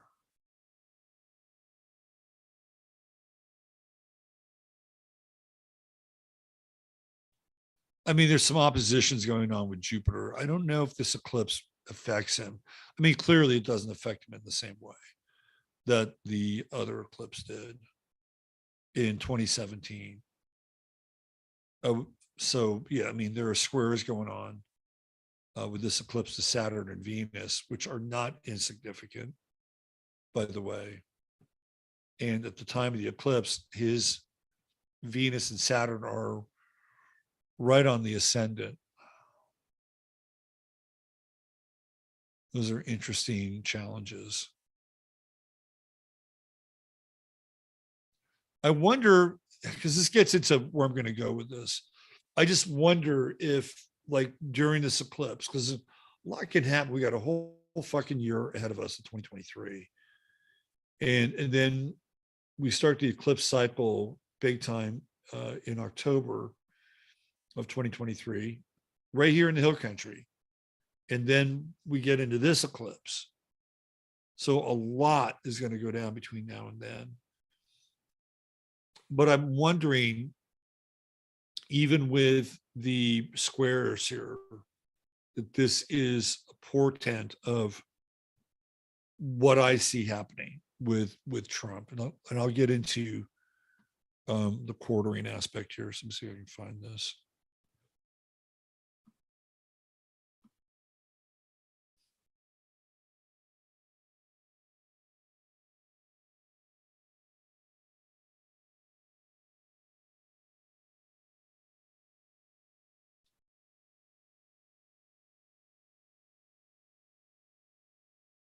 All right, so here are the images that we've come to know and love.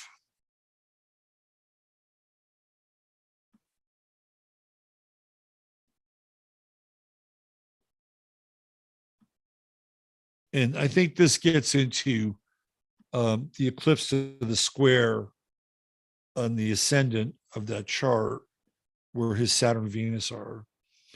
So remember, this was the August 21st eclipse, 2017. 33rd state, 33rd parallel. Cut the country in half. Literally, we went into left versus right, black versus white,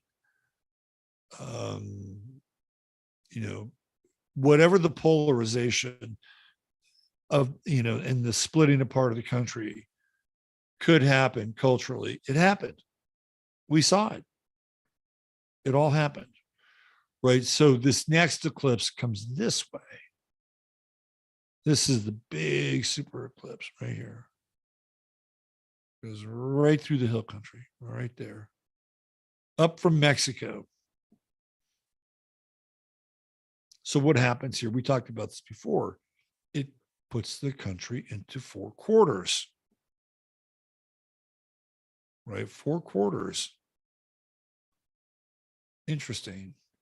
So when I thought about the effect that this eclipse had while Trump was president, which is a byproduct in a lot of ways of just decades of conditioning. Okay. So it wasn't just Trump, but he was there on his ascendant, eclipsing his powers. That was the other thing about that eclipse. like if you really, really think about it, it was almost as if he was impotent from that point forward. He couldn't do, I mean, he just could not do anything, whether it was because the Democrats or who was around him or whatever, right? His power ultimately decreased during this eclipse, after that eclipse. He wasn't quite the same, right? So we saw the bifurcation. This is the quadrification, and I ran into this on Twitter this last week, and somebody yelled at me because I retweeted something that Anomaly put up, and they said, "Oh, I thought you were the only astrologer that I could trust around Trump," and I was accused of having a fucking handler and all this other bullshit, right? It's ridiculous. But I could see now like what's going on, because we went from the halving to the quartering. And so the quartering is the separating away of people that are somewhat critical, supportive, but somewhat critical, okay, to people who are blindly supportive. Like that's another fractionalizing. And then you have the other fractionalizing of people that are just staunchly more GOP, who just can't wait for these pain in the ass, redneck people who love Donald Trump to just get out of the way so that they don't have to deal with like their theoretical third or fourth cousin that is from a really bad marriage, that has lots of drug addiction. You know, I mean, not saying that MAGA people are drug, but that's how they see them, right? Like the GOP sees the hardcore MAGA people as the redheaded stepchildren. They don't like them. The real GOP are fucking elitists. They're elitists. They don't want to, you know, roll up their sleeves and get down with the people. I'm not even sure Trump does, but they like Trump because he, you know, he said things that they have wanted to say for a very long time, and he never really backed down from the things that he said. And they loved that, right? That was their guy. So you have the GOP who can't stand the MAGA, right? Then you have inside of the MAGA, the hardcore MAGA, and then the people who are like, hey, look, can't I be somewhat objective and critical here about this? Because now it's like, oh, you're going to get off the ship now? Oh, just when the bullets start, you know, flying by your, whizzing by your head, you're going to try and get out of here? And then you've got like the group that just wants to be more centrist. Oh, we've had enough of the like intensity.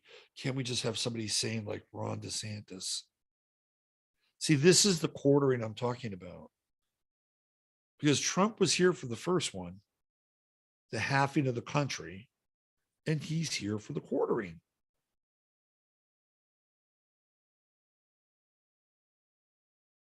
This is going to be a very interesting time. I'm telling you. Really interesting time. It almost looks like it's the new fucking map of, you know, the balkanized United States or something. I mean, it really has that look and feel to it. But I feel like that's the Trump effect here. Right? It's sort of like the fractalization. You fractaled out left versus right the first go round. Now you're fractaling within the factions. That's how I see this. You know, is it healthy? I don't know. To be honest with you, I don't know. I just don't see I don't see Trump being the great uniter I don't see him being a great uniter.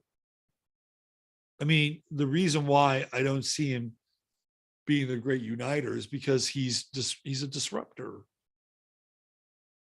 He's a disruptor, and disruptors are there to be systems busters, and that's what he's there to do, is to bust systems, to call out the media and basically reveal, the warts on the system, poke fun at people. And part of Trump is really funny, right? And there are times where maybe he, could have, like, there were a few moments at the beginning of COVID, I thought he actually delivered a pretty good speech. I think he tried to want to hold that thing together. I think that's a really lame ass statement. He tried to think, he felt genuine at the beginning. He wanted to he was like, yeah, we'll be done in 2. He was doing that Norman Vincent Peale trip. Yeah, we'll be fine. We'll get the sunshine. We'll be good. We'll be done. And, because he didn't want the economy to fuck up. You think Donald Trump wanted the economy to fuck up? That guy was so fucking proud of that economy. The biggest, the best, the most beautiful economy we've ever had. Right? I mean, that's what he was into, man. He didn't want that thing to go into the shitter. So I think in the beginning, he was trying to get this thing wrapped, but then it's like, okay, well, I get to take care of a lot of business debts here. Let's just fucking go with it. I think that's kind of what happened.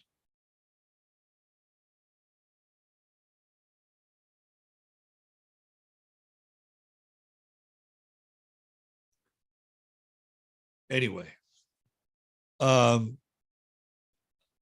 it's going to be a very interesting ride with Trump from here on out, because it's never harmonious. It's never harmonious. There's always conflict. That's Mars on the ascendant. And there's going to be more conflict. This is the way it is. So, now are you ready to deal with another 2 years of the grind, and the grind that can, and so what's the alternative, right? The alternative is, oh, I just want relief. I just want something to make me, I'm tired of this fucking, all this bullshit and struggle and infighting. And oh my God, can't we just all get along? Right? There are people that feel that way. Guarantee you. Guarantee you. But at the beginning of when Trump was president and running for president, my 2 cents was, get into the energy. Don't get attached to the man. That was the message. And the problem that happened, which ensued after he got elected, is that they got attached to the person and not the energy. They turned it into something else. And it was about the energy. It wasn't about the cult of personality. That's where this whole thing went sideways. And I know some people that were doing their best with that, right?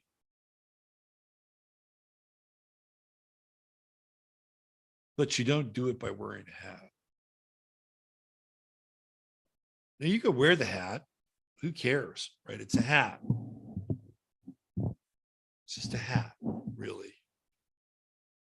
But it almost felt like it was the equivalent of wearing a fez in some ways. And you were a member of the Shriners, right? It was that's what it meant. It's like you were in a group or a club or, some kind of a lodge. That's what it meant. And some people loved it, right? It's like, you can wear the fucking hat. I don't care. But it's not about the hat. The hat is a symbol. It's just a symbol. All right. Shall we look at Kari Lake? Are we done with Trump? What's my final words, Trump? Well, that election night chart, he could win again based on that chart, but it's going to be 2 years of friction and fraction. Freaking frack. Freaking frack. The Don and Ron show. All right, let's get into Kari Lake. Let's look at her chart. Now, provocateur astrology, whom I really respect, says there's some problematic things with her chart. I would say that the problematic piece with Kari Lake's chart is Neptune, the Neptune square. Now, I don't know, again, what her birth time is. I just put her sun right at the top of the chart. But you can see zero Regulus, right? Zero. She's got that flinty Capricorn moon. This woman's business. Grand Earth trine, Saturn in Taurus, moon in Capricorn, sun in Virgo. So she could be administrative, cool, calm, collected, with the Capricorn moon.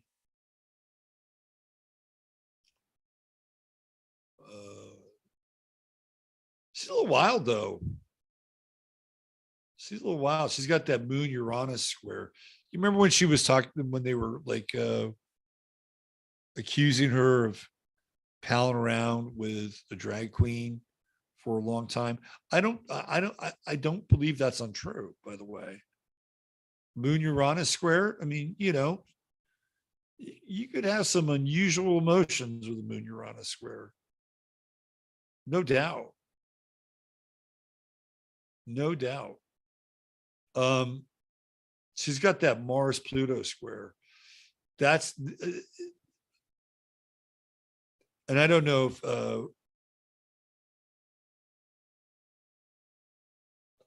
provocateur, astrology provocateur sees that as problematic. Could be.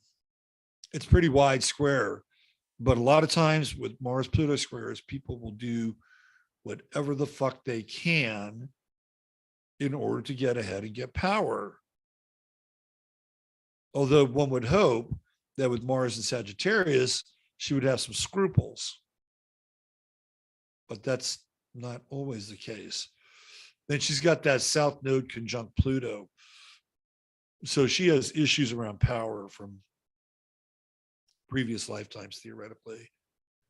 A Mercury Pluto conjunction, that's the conjunction of her zingers when she goes after people.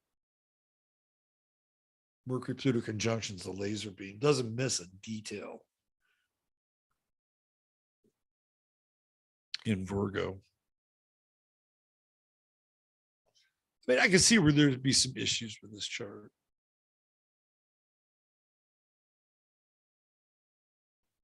I think the one issue is probably the sun Neptune square. That's that, and probably the Mars Pluto square. But you got to look at the Grand Trine. And I think the Grand Trine, this is one that has endurance, right? Saturn, Sun trine, endurance. Moon in Capricorn, endurance. Sun at 0, Virgo, conjunct Regulus, right? The new ruler of the heavens. Look at that. Her Venus is in Cancer, conjunct Trump's Venus in Cancer. I could see her being on Trump's ticket, although it probably would have been better if she'd gotten 2 years under her belt as a governor of Arizona. But she's fucking connected to Trump. Her son is on his ascendant. I think her son is at the same degree as Mike Pence's Pluto, too, by the way. Pence has his Pluto at, I think, 0 Virgo, which was right on Trump's ascendant, which was why I never trusted Pence. It was like Trump had Mike Pence's Pluto on his ascendant. Then he had Jared Kushner's true node in Leo on his Pluto in the 12th house. It was like he was hemmed in by these dudes. Kushner and Pence. I want to see Mike Pence run for president. I want to see that little shit bag debate somebody. It'd be great if somebody could just come up, rise up out of the ashes. Maybe I should run for president. Doesn't David Palmer want to run for president? Let me get David to run for president. Look, is it a problematic chart? I think there's some issues.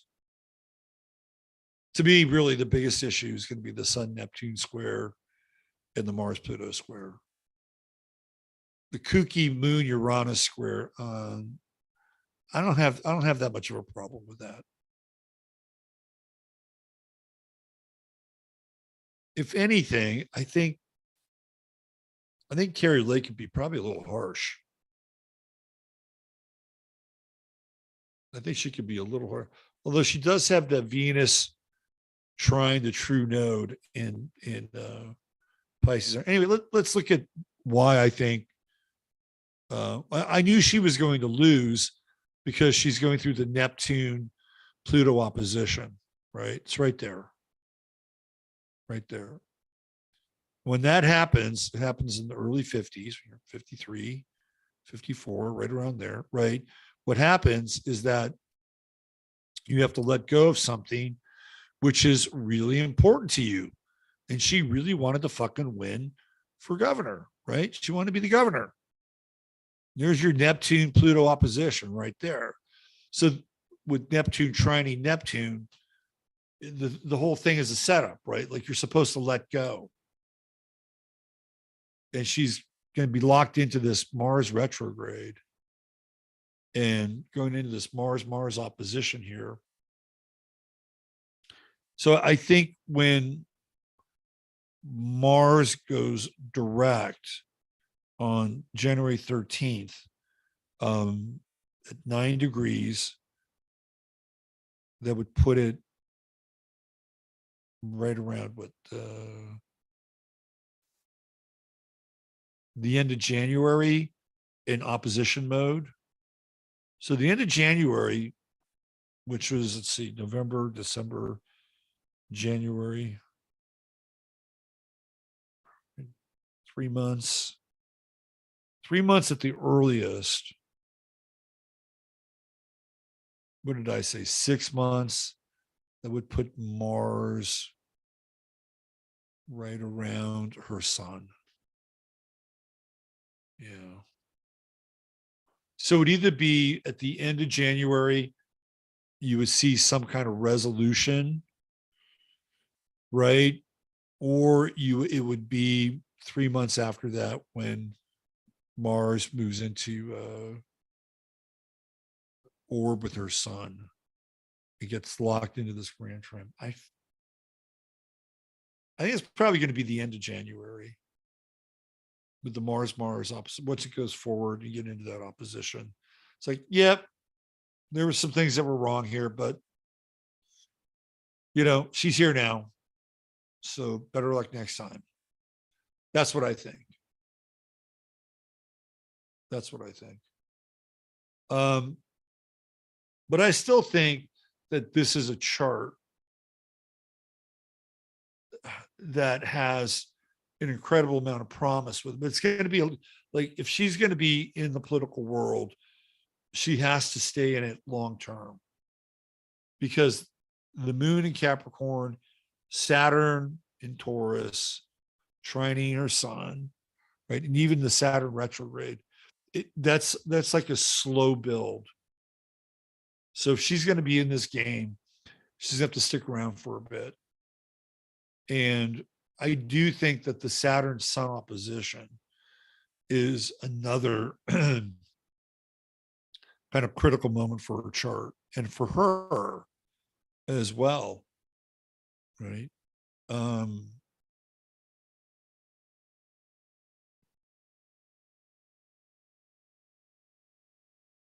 And she may not even really wind up doing anything long-term politically until she has her second Saturn return. That's quite possible. And then it moves into this grand trine and everything kind of kicks off. She might have to wait that long, right? This is an endurance aspect. She might actually have to wait that long so it really kicks in. And because I think also the Saturn Sun opposition could be problematic as well, right? Like there's ambition there, but in Pisces, it's hard to channel that ambition. You don't want to come off looking like a sore loser. I mean, this is, the one thing about Trump, and look, I think he's got a grievance. Okay, I'm not disputing that. I think he's got a grievance. How he went about addressing that grievance is a whole other thing.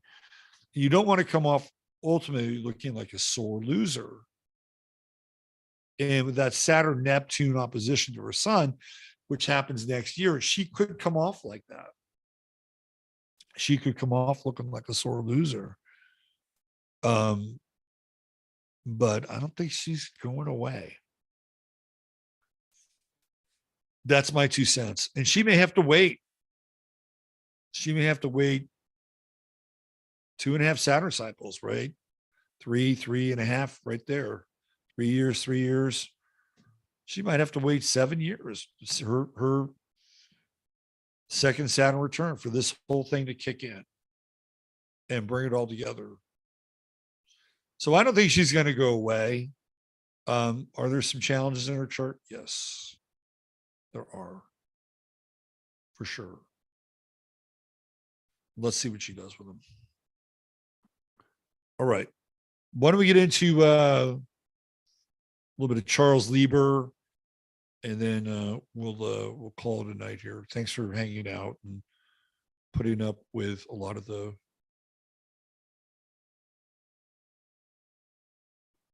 snafus. Every time I put in Charles, it comes up Charles Cullen, who's an American serial killer.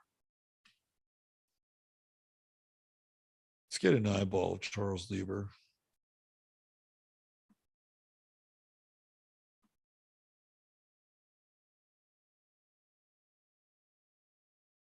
Here's the CNN story about Mr. Lieber. He's got one of those kind of fucked up, strange, crooked faces. I mean, you know, this guy's all twisted up inside. Just look at him. He's all twisted up inside. A Harvard University professor was convicted by a federal jury on Tuesday of lying to the U.S. about his involvement with China's government, the Justice Department announced. Dr. Charles Lieber, 62, the former chair of Harvard's chemistry and chemical biology department, was found guilty on 2 counts of making false statements to federal authorities, 2 counts of making and subscribing a false income tax return, and 2 counts of failing to file reports of foreign bank and financial accounts with the Internal Revenue Service. That's minor shit compared to the bigger story here. Lieber's research group at Harvard had received over $15 million in funding from the National Institutes of Health, that's Tony Fauci, NIH, and the Department of Defense, which requires disclosing foreign financial conflicts of interest.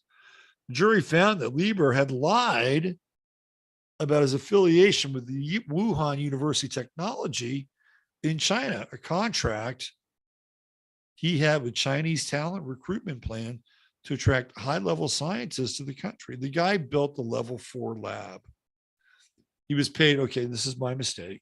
He was paid $50,000 per month by the Chinese university, given $1.5 million to establish a nanoscience research lab at WUT.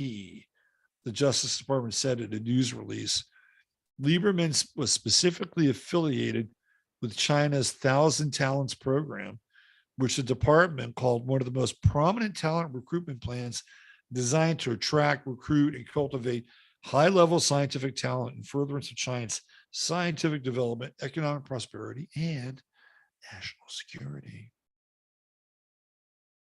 So this guy set up the level 4 lab in Wuhan. Right here, right? This dude, guy's all screwed up inside.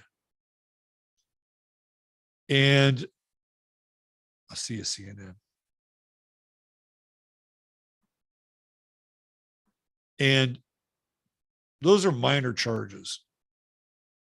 So I have theories about what was really going on with him, with Fauci, with gain of function, right? I think everything that they were working on, like the whole,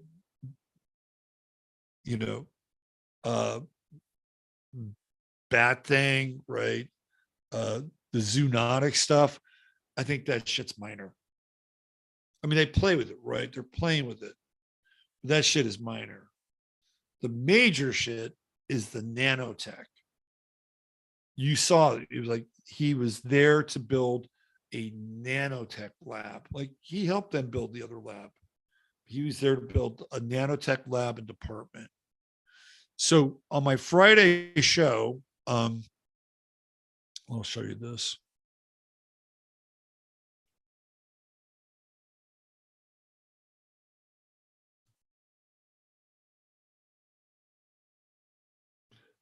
On my Friday show, we took a look at his patents.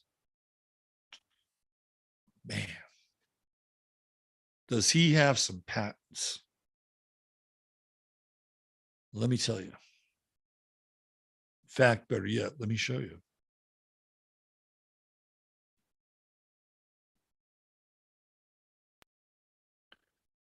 So here we go. Patents by inventor Charles M. Lieber. Now, this is the most recent. It was filed on April 29th of 2022. And it was approved on August 18th, 2022.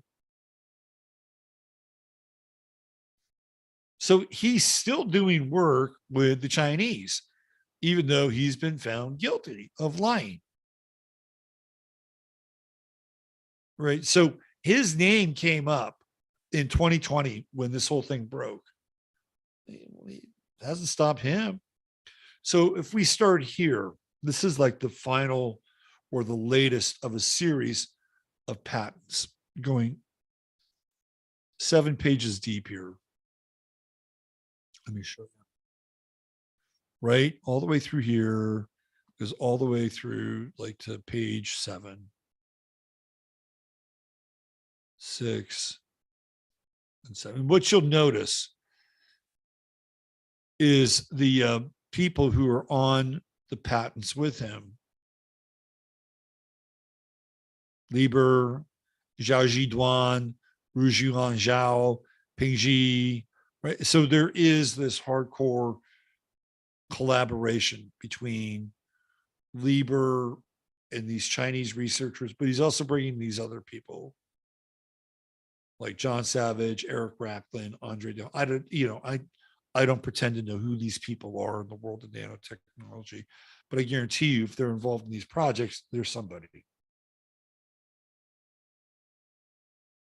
And most of them are Harvard, although this one is Brown. It goes through Brown. So if we go to the first, let's go to, I'll just give you an idea of like, oops, give you an idea as to some of the patents. Method for nanopore sensing with local electrical potential measurement. Nanopore sensing by local electrical potential measurement. They've got a bunch of these. Controlled growth of nanoscale wires. Scaffolds comprising nanoelectric components for cells, tissues, etc. Methods and systems for scaffolds. So these guys are building these tiny, tiny little fucking machines. Then there's this one. Look at the dates on this. Interfaces for syringe injectable electronics. You got to have something to deliver the machines. The present invention generally relates to injectable electronics. In some aspects, the present invention is generally directed to systems and methods for interfacing with an electrical cable, with electrical elements, such as nanoscale wires that are injected or otherwise introduced into a subject. The subject may be living or non-living. You want to inject a non-living subject with some nano shit and see if you can make it dance like a puppet? Go right ahead. In one set of embodiments, electrical elements introduced within a subject may be placed in electrical communication to a circuit board using a plurality of electrically isolated contacts that the circuit board can clamp or otherwise connect to. Jesus. This is a big thing. Look at the timing. May 11th, 2018, May 15th, November 15th, 2018.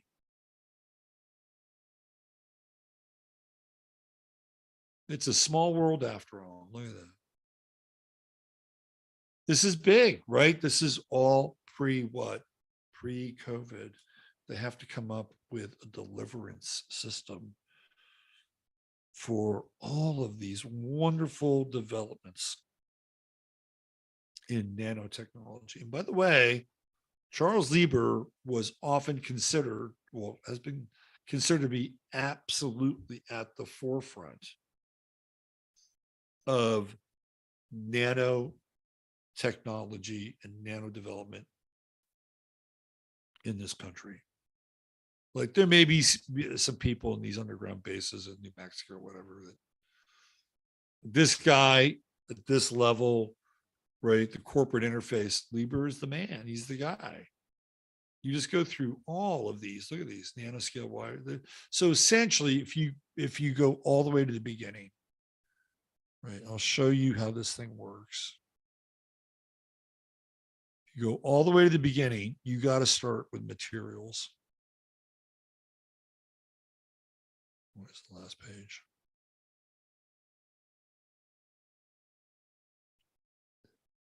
So we're going to go all the way to the beginning. You have to start with materials.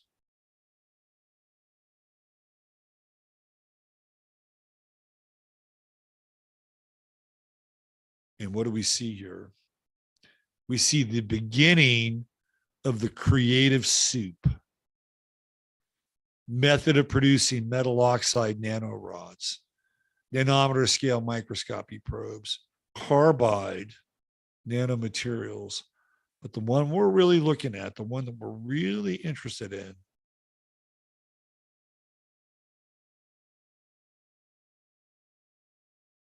is this one right here. Method of making a superconducting fullerene composition by reacting a fullerene with an alloy containing alkali metal. This is the first patent that these guys apply for. So if you go through and look at the sequence of all the patents, this is all about creating the stuff, right? The stuff that they will ultimately build the nano machines out of. Covalent carbon nitride material comprising C sub 2 and information method, right? Metal oxide nanorods, preparation of carbide nanorods, method of producing metal oxide nanorods. But that starts carbide nanomaterials. It all starts here, right here, right here. A method for making a superconducting fullerene composition includes reacting a fullerene with an alloy, particularly reacting C sub 60 with a binary alloy, including alkali metal, or a tertiary alloy, including two alkali metals in the vapor phase. I know very little about what the fuck they're talking about here, but I can tell you that this patent, being the very first one, is them creating the synthetic stew that they're going to cook all the nanoparticles, nanowires, self-assembly machines. This is where it all starts, right here. And look at the date, March 23rd, 1993. This is a very interesting day because it is right at the beginning of Aries, right? It is right at the beginning of the creation cycle for nanotechnology. And Lieber is in Aries. So I decided to pull a chart up here.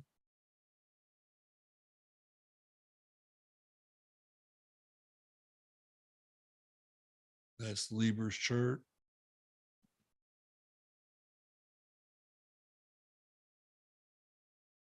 So this is the patent. This is the very first patent that they're involved with.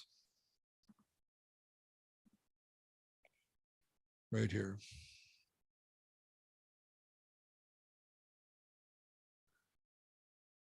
So you can also see that it's quite interesting because not only is the patent granted at 3 Aries right at the beginning of the Aries cycle, but also on the new moon. So it's like really the birth of something. Like they're literally giving birth to nanotechnology. This is it right here. Also, what we're seeing is Saturn was where? In Aquarius during that time. Isn't that interesting? Saturn going all the way back to 1993. I mean, think about that shit. That's like Gulf War Bush. That's how far back these guys were working on this idea, and that they needed the base material to begin to build this microscopic universe, which is probably run rampant at this point in places that it really shouldn't be. So Saturn in Aquarius, we've seen how Saturn in Aquarius can be absolutely, utterly cold and chilling. We saw the effects of Saturn in Aquarius right at the onset of COVID. We saw the kind of the inherent cruelty of Saturn in Aquarius. You know, the my science or the highway of Saturn in Aquarius. So here we go. We're coming back to the Saturn return of the very first patent. It's going to be really interesting. Really, really interesting.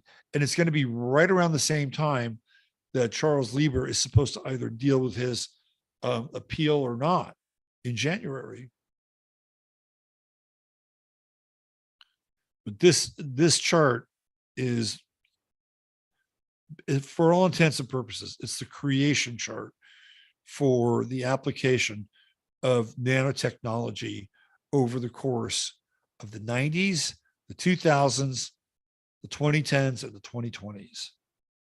So 30 years, right? 30 years, the Saturn cycle.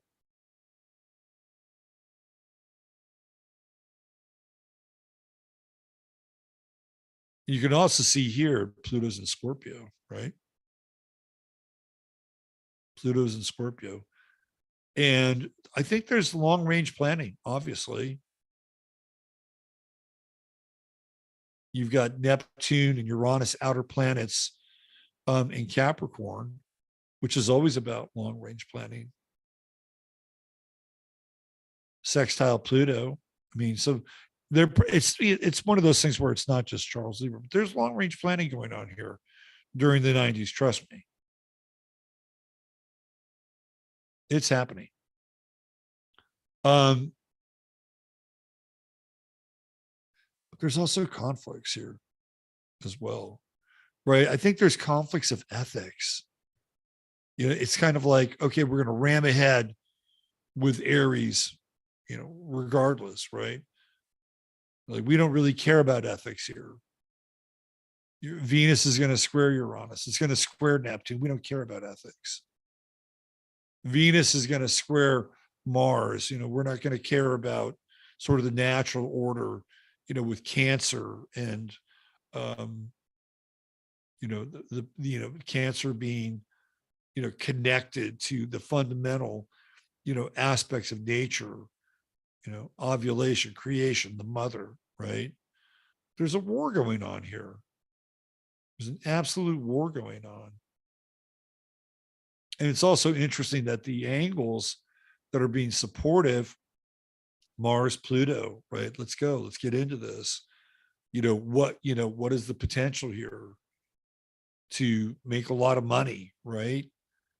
Mercury, Mars trine. And Mercury and Pisces. Well, let's dream. Oh, what are the most fantastic dreams? Oh, well, geez, we build the right machines and we can repair people's carotid arteries and we can do all these wonderful things with these machines. It's going to make us so much better. I mean, that's also almost like Jupiter's story too in Libra. Jupiter and Libra. Retrograde. Oh yeah. It's like it's going to be great. It's going to bring balance back into everything. This is the gamble. This is the risk. This is the dream. And Aries, like, okay, we're here to carry that out. Aries is on a fucking mission here. Sun, moon, brand new moon in Aries. Take no prisoners. And even the trine with Pluto, look at that. Quintiles, lots of quintiles.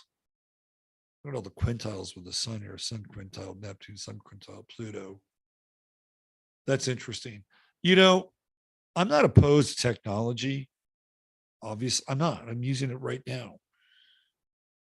And do I think that that we have the potential to live in a world that is both technologically advanced and morally sound? Yeah, I do.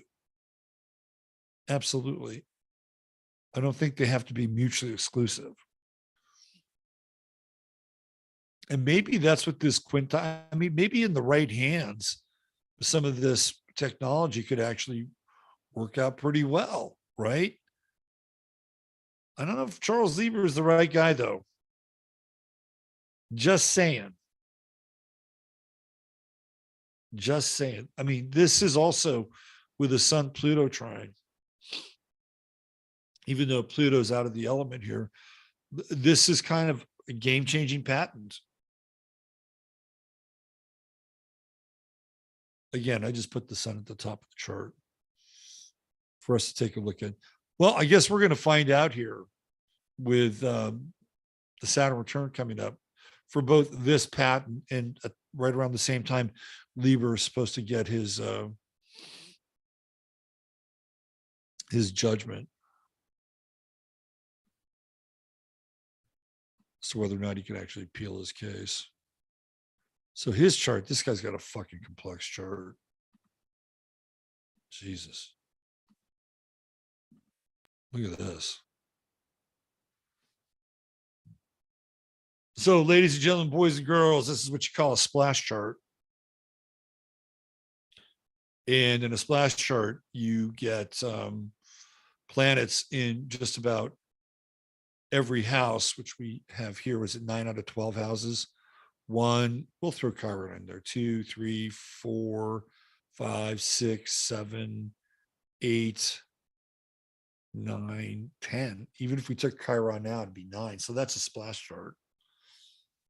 And there's a lot of complexity here. I mean, this is I'm glad I don't have this guy as a client, to be honest with you.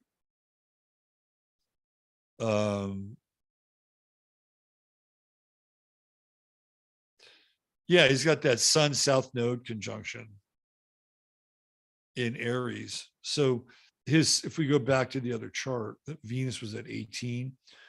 So his Sun was conjunct Venus for that first patent. It's like he got married. What's also interesting about his chart, he's got all this Libra, Charles Lieber, And he works with all these people, right? He's got all these fucking collaborators, which is very Libra like.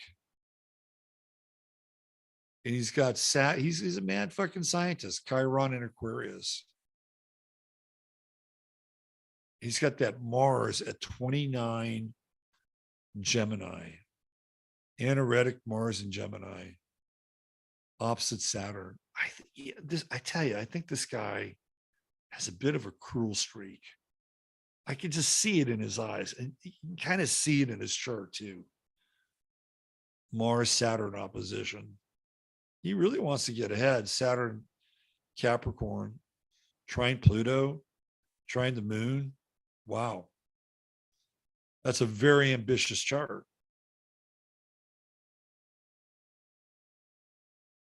Mars in Gemini, though, 29. Squaring Mercury. He's got Mercury retrograde at 0 Pisces. Yeah, I was looking at his Mercury. It's like square Saturn. I mean, Mercury Saturn squares technically are related to things like learning disabilities, but also you can see this with like, I'm not going to allow the status quo to determine how I'm going to use my mind, right? Or how I'm going to channel my intellectual, and like, it's almost like in conflict with the status quo here. And this guy could be really argumentative, really, like, don't piss this dude off. He could fly off at a handle with that Mars at 29 Gemini squaring Mercury. I think he'd be kind of a formidable opponent, actually. Like if you got into like a power clash with this guy, you'd have to be really strong-willed, I think, in order to either win or get your point across, at least. Jupiter in Sagittarius, he's got that yod there. Looks like his Sagittarian compatriots will be part of his downfall with that yod. Right? Foreign countries, outside influences, money with Jupiter. He likes money. Definitely likes money. Moon in Taurus, Venus in Taurus. The guy likes money. He's into it. He's, yeah. I mean, he's an Aries. He's a pioneer. He's a pioneer in fucking nanotech. Sun Uranus trine. Gets people to work for him. Right there. With all the Libra. Hey, be my partner. This is a very complex chart. Super, super complex. And even like the moon Neptune opposition. There's all this weird like mother father stuff too. Who was it that sent me something about his father and his grandfather? Like they're very connected. He's just not one of these turtles on a fence post. He comes from a lineage of like hardcore scientists, researchers. His grandfather's records were scrubbed, right? There's a lot of high strange around the father's side. But I think his father was a very prominent researcher, and weird stuff with women too. I think he's got weird stuff with women. Venus Pluto square. Yeah, this guy's kinky. Venus Chiron square. Look at his face, all screwed up. Anyway, very complex chart. I wouldn't want to mess with him. And you can tell that, he's on a hardcore, super advanced scientific trip with the Sun Uranus trine. And even he's got this other kind of grand trine in here with Mars and Chiron. It looks like Neptune's in there. So he's got these two grand, this is super complex. And he's outside the box, right? Mars, Uranus, I'm sorry, Mars Chiron trine in Aquarius. He's way outside the box. Very interesting. The father of modern corporate nanotechnology with the patents, his very first patent, Venus conjuncting his sun, right there. Kicked it all off. Anyway, I thought it was interesting just to take a look at, the birth of nanotechnology from that perspective. All right. Well, we started around 7. We had a little bit of a hiccup, and apologize for that. But I think once we got rolling, we were good. I did want to talk about that period. So I was trying to go back in time and look at when Trump had Saturn in Pisces in this chart. Trump had a harder time in the early 90s with Saturn in Aquarius. That's when he went through all of his financial troubles. Of course, squaring his midheaven, Pluto and Leo, Mars and Leo. So the early 90s period was when he got into trouble financially. And then Saturn in Pisces saw him start to rebuild himself a little bit.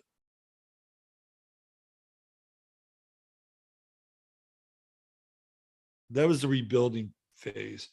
But when Saturn was in Pisces with America, that's when America really started to get fucked up in the 90s. We'll take a look at that next week.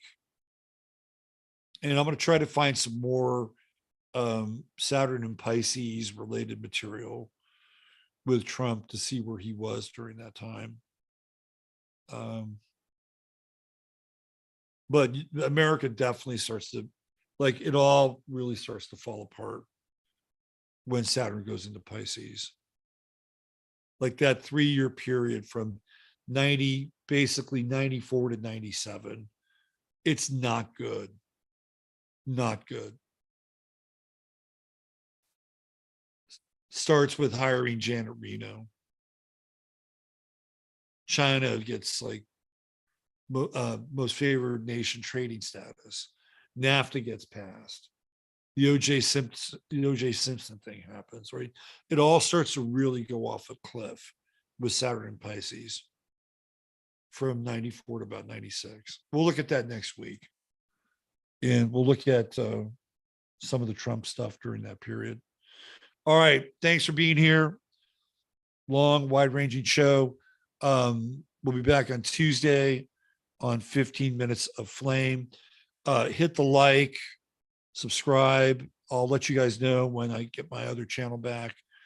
We're here for now, and we'll try to keep you in the loop. Go to my website, sign up for my newsletter. You can do that there. That way you can stay abreast of where I am and what I'm doing and some of the other things that we're working on, including our Discord channel, which Mishi, the Doomer Boomer email goddess, is working on. We should have that up and running fairly soon here.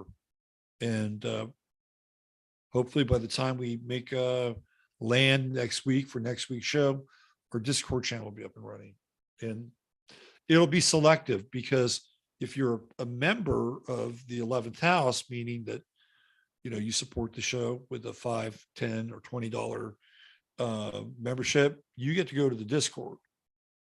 That's how we control who gets to, be a part of it. It's not just some kind of willy-nilly, anybody can be there thing, right? This is, I wouldn't say it's exclusive, but we just don't let anybody in. So anyway, go to my website. You can find out more about the 11th house and membership and what that entails.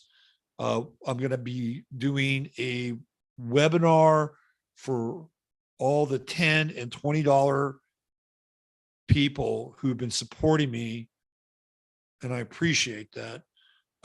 Before the end of the year, we're going to have a webinar. Let me see. So we just announced for December.